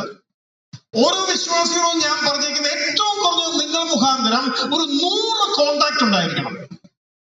അതിൽ 5ഓ 10ഓ കോണ്ടാക്ട് 1 വർഷം വരത്തുള്ളായിരിക്കും. പക്ഷെ ഏതെങ്കിലുമൊക്കെ വിധത്തിൽ ഇവരിങ്ങനെ നമ്മളുമായിട്ടുള്ള കോണ്ടാക്റ്റിൽ വന്നുകൊണ്ടിരിക്കണം.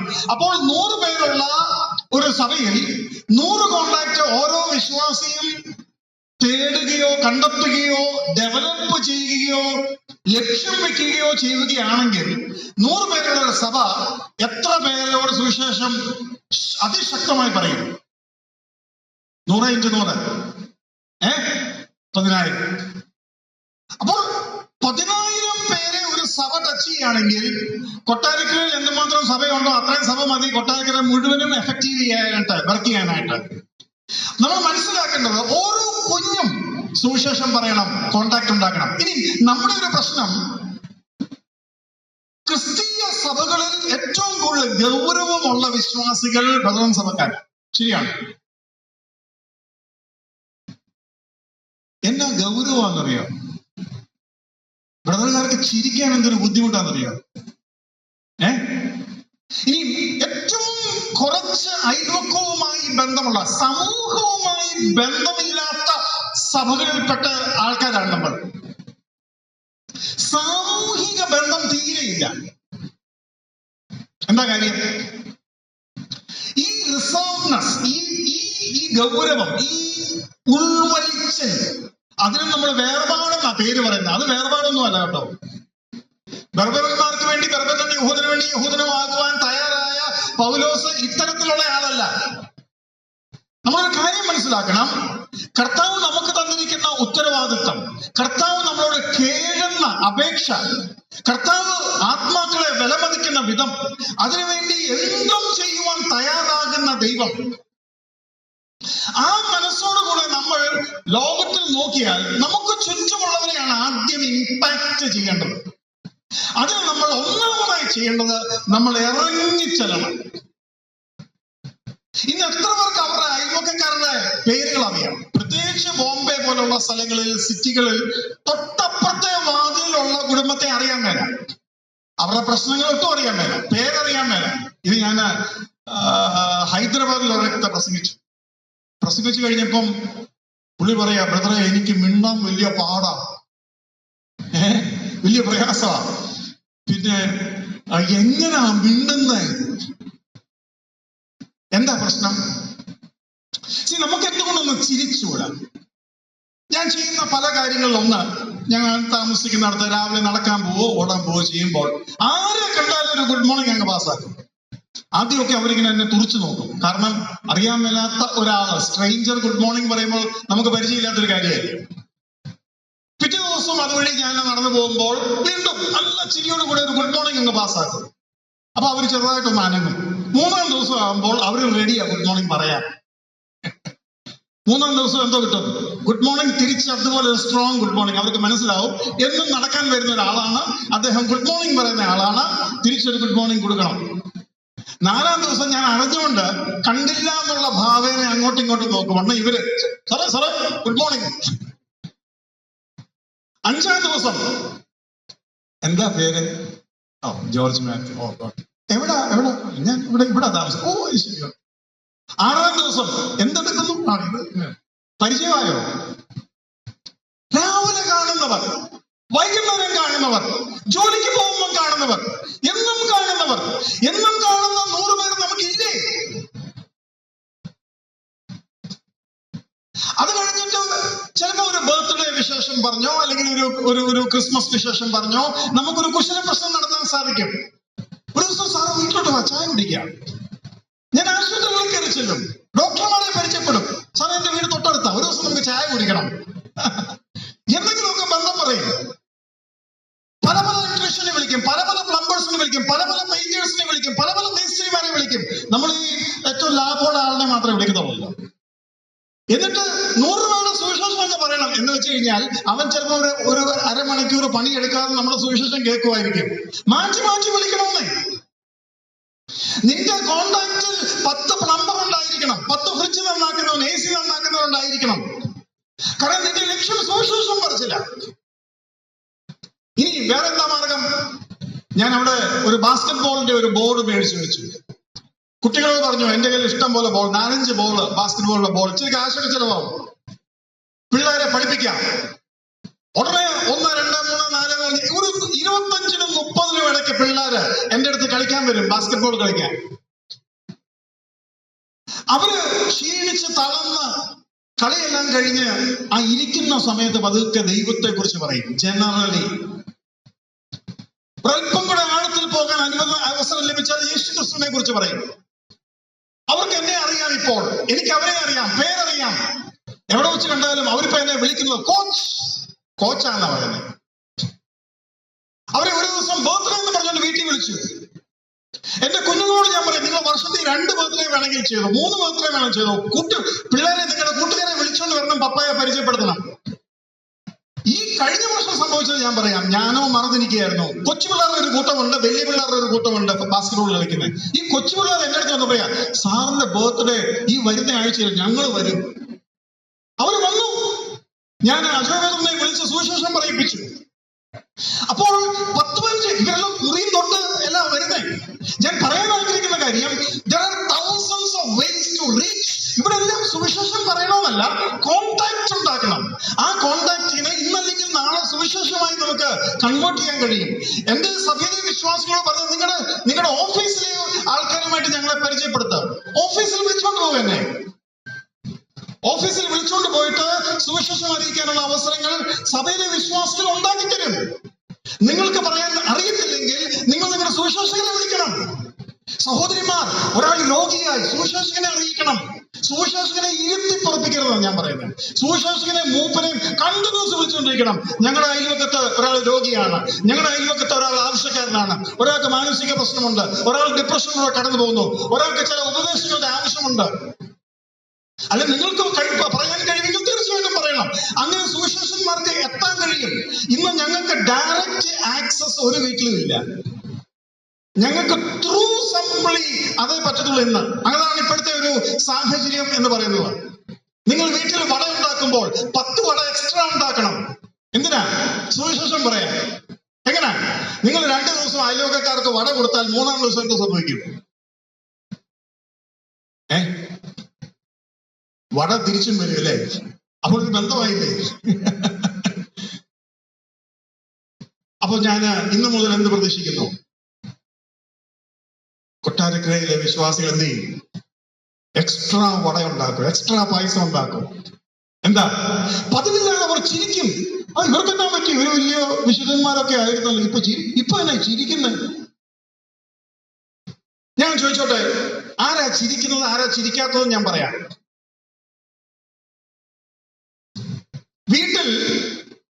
നമ്മുടെ വീട്ടിൽ സെയിൽസ്മാൻമാർ വരുമ്പോ അവരെങ്ങനാ പെരുമാറുന്നത്? എന്റെ പേര് ജോർജ് മാത്യു എന്നാണ്, ഞങ്ങൾക്ക് കുറച്ച് പ്രോഡക്ട്സ് ഒക്കെ ഉണ്ടായി, ഇങ്ങോട്ടൊന്ന് വന്ന് കേട്ടെ, അങ്ങനെയാണോ? എങ്ങനെ? അയ്യോ, അവരുടെ ഒരു ഗുഡ് മോർണിംഗും സാറേ വിളിയും ഒരു ഇല്ലേ, നമുക്ക് ദയ തോന്നും ഇല്ലേ? നമ്മളെങ്ങനെയാ പെരുമാറുന്നത്? ഈ ആൾക്കാർ വരുമ്പോ നമ്മളെങ്ങനെയാ പെരുമാറുന്നത്? വേണ്ട, ശരിയാണോ? ഇങ്ങനെ നമ്മുടെ ക്രിസ്തീയ ജീവിതത്തിൽ നമ്മൾ പെരുമാറുന്നത്. എന്താ കാര്യം? വേണ്ട.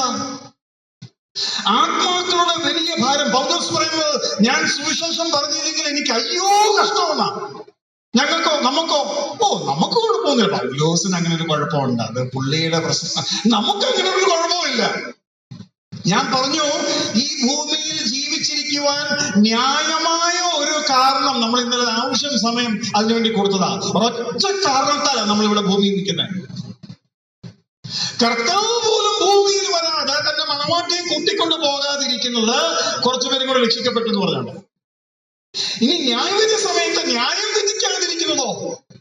16-ാം അധ്യായം വരെ ന്യായം വിധിക്കാതിരിക്കുന്നതിന്റെ കാരണം എന്താ കാര്യം? ചിലരും കൂടെ രക്ഷിക്കപ്പെടട്ടെ, അന്നേരം ഇവര് സുവിശേഷം പറയുക. പലപ്പോഴും നമ്മൾ പറയാറുണ്ട്, ദൂതന്മാർക്ക് സുവിശേഷം പറയാനുള്ള അവകാശം കൊടുത്തിരുന്നെങ്കിൽ സ്വർഗം ഒരു നിമിഷം കൊണ്ട് കാലിയായി പോയതിന്. കേട്ടിട്ടുണ്ടോ? അങ്ങനെ ഞാൻ പറഞ്ഞു കേട്ടിട്ടുണ്ട്. സ്വർഗത്തിലെ ദൂതന്മാർക്ക് സുവിശേഷം പറയാൻ അവകാശമുണ്ടോ? ഉണ്ടെന്നോ ഇല്ലെന്നോ? കൃപായുഗത്തിൽ നമ്മൾ കാണുന്നില്ല എങ്കിലും വെളിപ്പാടിൽ ദൈവം അതും ട്രൈ ചെയ്യുക. കാണുന്നില്ലേ?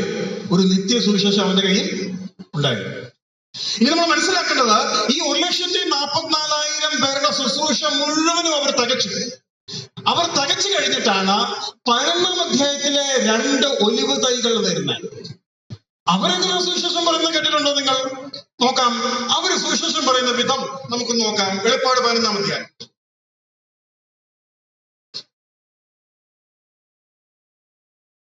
ഒന്നാമതായിട്ട് നമ്മൾ മനസ്സിലാക്കേണ്ടത്, അവർ സുവിശേഷം പറയുന്ന രീതി. 5ഉം 6ഉം വാക്യങ്ങൾ.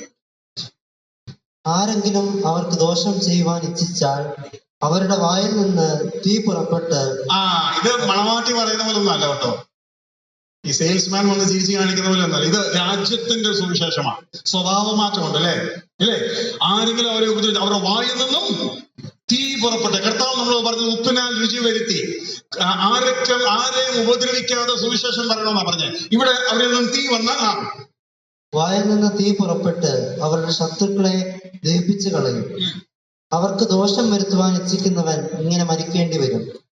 അവരുടെ പ്രവചന കാലത്ത് മഴ പെയ്യാതെ വണ്ണം ആകാശം അടച്ചു കളയുവാൻ അവർക്ക് അധികാരമുണ്ട്. വെള്ളത്തെ രക്തമാക്കുവാനും ഇച്ഛിക്കുമ്പോഴൊക്കെയും സകല ബാധ കൊണ്ടും ഭൂമിയെ ദണ്ഡിപ്പിക്കുവാനും അധികാരമുണ്ട്. അവർ തങ്ങളുടെ സാക്ഷ്യം തികച്ച ശേഷം എന്ന് വെച്ച് കഴിഞ്ഞാൽ ഈ 1,44,000 പേരും തീർന്നു കഴിഞ്ഞപ്പോൾ കർത്താവിന്റെ അവസാന ശ്രമങ്ങളായിട്ട് ഈ 2 ഒലിവ് തൈകൾ വരികയാണ്. അവരെത്ര ദിവസമാണ് പ്രസംഗിക്കുന്നത്? 1260 ദിവസം. 1260 ദിവസം എത്ര വർഷമാണ്? 3.5 വർഷം. അപ്പോൾ ഏകദേശം മഹാപീഡന കാലത്തിന്റെ പരമാവധി അവസാനം വരെ ഇവരെ പ്രസംഗിക്കുക ഇല്ലേ? അത് കഴിഞ്ഞിട്ട് അതുവരെ അവർ പ്രസംഗിച്ച വിധം നിങ്ങൾ കണ്ടു ഇല്ലേ? ഇനി ഇതിനകത്ത് ഞാനൊരു ചോദ്യം ചോദിക്കാൻ ആഗ്രഹിക്കുന്നത്, ഈ 1,44,000 പേർക്ക് സ്പെഷ്യൽ പ്രൊട്ടക്ഷൻ ഉണ്ടായിരുന്നോ?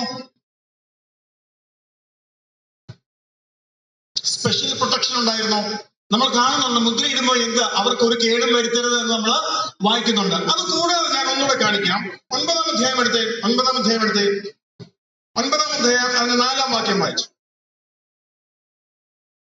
നെറ്റിയിൽ ദൈവത്തിന്റെ മുദ്രയില്ലാത്ത മനുഷ്യർക്കല്ലാതെ, ദൈവത്തിന്റെ മുദ്രയില്ലാത്ത മനുഷ്യർക്കല്ലാതെ ഭൂമിയിലെ പുല്ലിനും പച്ചയായതൊന്നിനും യാതൊരു വൃക്ഷത്തിനും കേടുവരുത്തരുത് എന്ന് അതിന് കൽപ്പനയുണ്ടായി. എന്ത് മനസ്സിലായി? എന്ത് മനസ്സിലായി? മുദ്രയില്ലാത്തവരെ മാത്രമേ കേട് വരുത്താവുള്ളൂ, മുദ്രയുള്ളവർക്ക് കേട് വരുത്താൻ പാടില്ല. അത് മനസ്സിലായോ?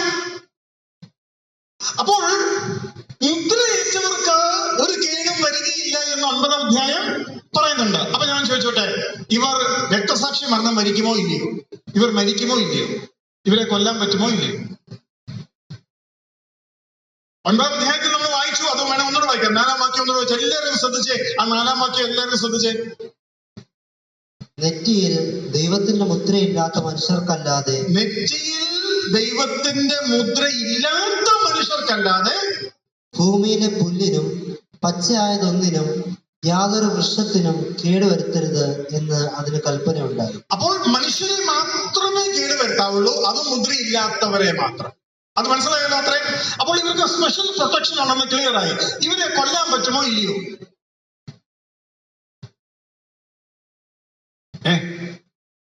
ഇവരെ കൊല്ലാൻ പറ്റുമോ ഇല്ലയോ? ഇതാണ് നമ്മൾ മനസ്സിലാക്കേണ്ട മറ്റൊരു സത്യം. ശ്രദ്ധിച്ചു കേട്ടാൽ നിങ്ങൾക്ക് മനസ്സിലാവും, ഇല്ലെങ്കിൽ മനസ്സിലാവുകയില്ല. ഇവർക്ക് ബാധകളാൽ ദോഷമുണ്ടാവുകയില്ല, എന്നാൽ സുവിശേഷ വിരോധികളാൽ ദോഷമുണ്ടാവുകയും ചെയ്യും. നിങ്ങളെ പോലെ മരിക്കുവാനിരിക്കുന്നവരുടെ എണ്ണം തികയുവോളം. അത് മനസ്സിലായല്ലോ. ഇനി ഇവർക്കൊന്നറിയാം, ദൈവം അഴിച്ചുവിടുന്ന പൈശാചിനാൽ വരുന്ന ദുഷ്ടദൂതന്മാരാൽ വരുന്ന ബാധകളാൽ ഞങ്ങൾക്കൊന്നും സംഭവിക്കത്തില്ല, എന്നാൽ സുവിശേഷ വിരോധികളാൽ ഞങ്ങൾക്ക് മരണം സംഭവിക്കും. അവിടെ മറ്റൊരു കാര്യം കൂടെ മനസ്സിലാവുന്നുണ്ട്. മരിക്കുവാണ്, എങ്ങനെ മരിക്കണം? സുവിശേഷം പറഞ്ഞ് മരിക്കണം. ഈ 2 ഒലിവുതൈകളെ കുറിച്ച് നമ്മൾ എന്താ കാണുന്നത്? 1260 ദിവസം അവരെ ആർക്കും ഒന്നും ചെയ്യാൻ കഴിയത്തില്ല, അവർ തിരിച്ചു ഉപദ്രവിക്കും. എന്നാൽ അവരുടെ ശുശ്രൂഷ കാലം കഴിഞ്ഞപ്പോൾ അഗാധ കോപത്തിൽ നിന്ന് വരുന്ന മൃഗം അവരെ കൊല്ലുകയാണ്. അപ്പോൾ ശുശ്രൂഷ കാലം തികയ്ക്കുക എന്നുള്ളതാണ് ഇവിടുത്തെ ആവശ്യം.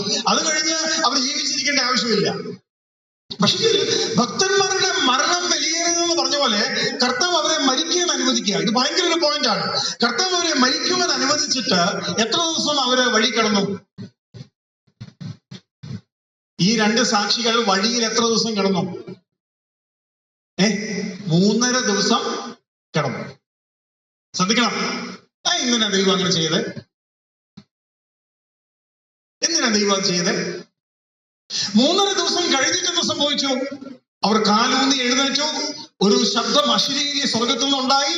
അവർ സ്വർഗത്തിലേക്ക് എടുക്കപ്പെട്ടു.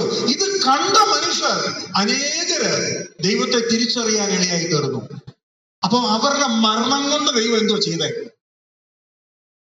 അവർ പ്രസംഗിച്ചു, ഉപദ്രവിച്ചു, അവരെ കൊല്ലാൻ ആർക്കും കഴിഞ്ഞില്ല. അപ്പം പറയുന്ന മെസ്സേജ് സ്ട്രോങ് ആയിട്ട് മനുഷ്യരുടെ കയ്യിൽ കിട്ടി. പക്ഷെ അവസാനം അഗാധ കോപത്തിൽ വന്ന മൃഗം കൊന്നു.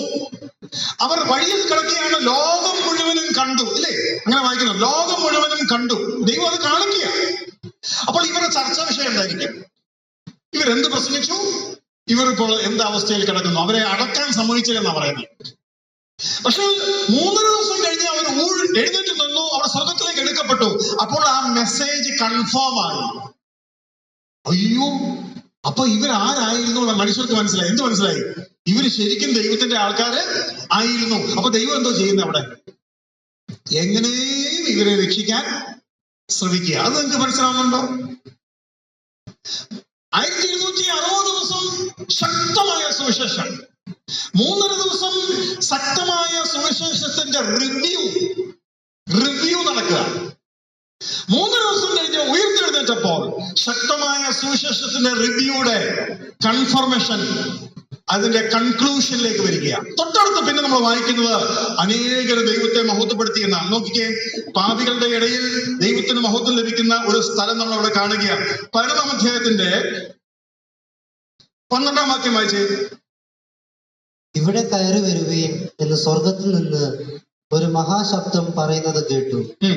അവർ മേഘത്തിൽ സ്വർഗത്തിലേക്ക് കയറി അവരുടെ ശത്രുക്കൾ അവരെ നോക്കിക്കൊണ്ടിരുന്നു.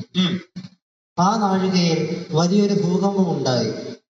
നഗരത്തിൽ 10-1 ഇടിഞ്ഞു വീണു. ഭൂകമ്പത്തിൽ 7000 പേർ മരിച്ചുപോയി.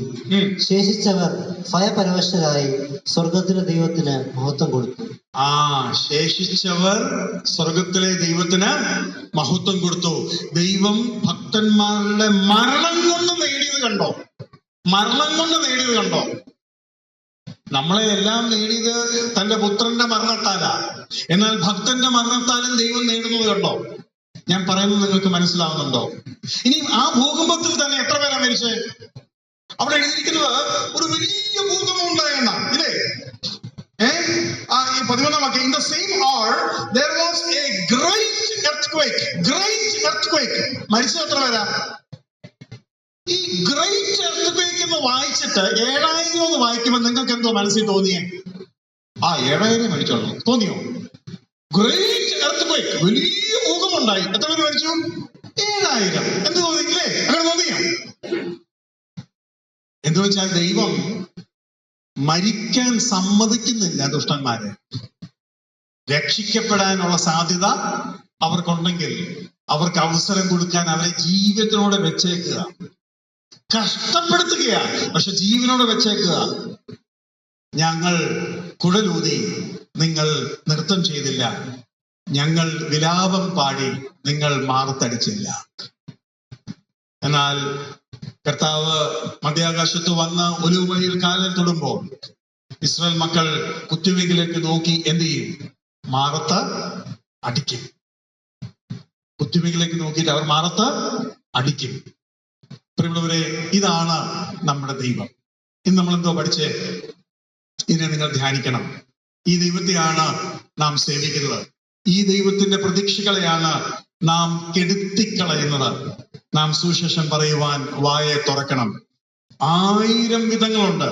കുഞ്ഞുങ്ങളിലൂടെ, ഒരു ആഘോഷത്തിലൂടെ, അനേക പല വിധത്തിലുള്ള ജോലിക്കാരെ വിളിക്കുന്നതിലൂടെ, പരിചയപ്പെടുത്തുന്നതിലൂടെ, സുവിശേഷം പറയാൻ കഴിവും പ്രാപ്തിയും ഉള്ളവരെ പരിചയപ്പെടുത്തുന്നതിലൂടെ. നേവിയില് സ്ഥിരം ഞാൻ സുവിശേഷകരെ വിളിക്കുമായിരുന്നു. നേവൽ ബേസിനകത്ത് അവർ വന്ന് എന്റെ കൂട്ടുകാരോട് സുവിശേഷം പറയാനുള്ള സാഹചര്യങ്ങൾ ഒരുക്കുമായിരുന്നു.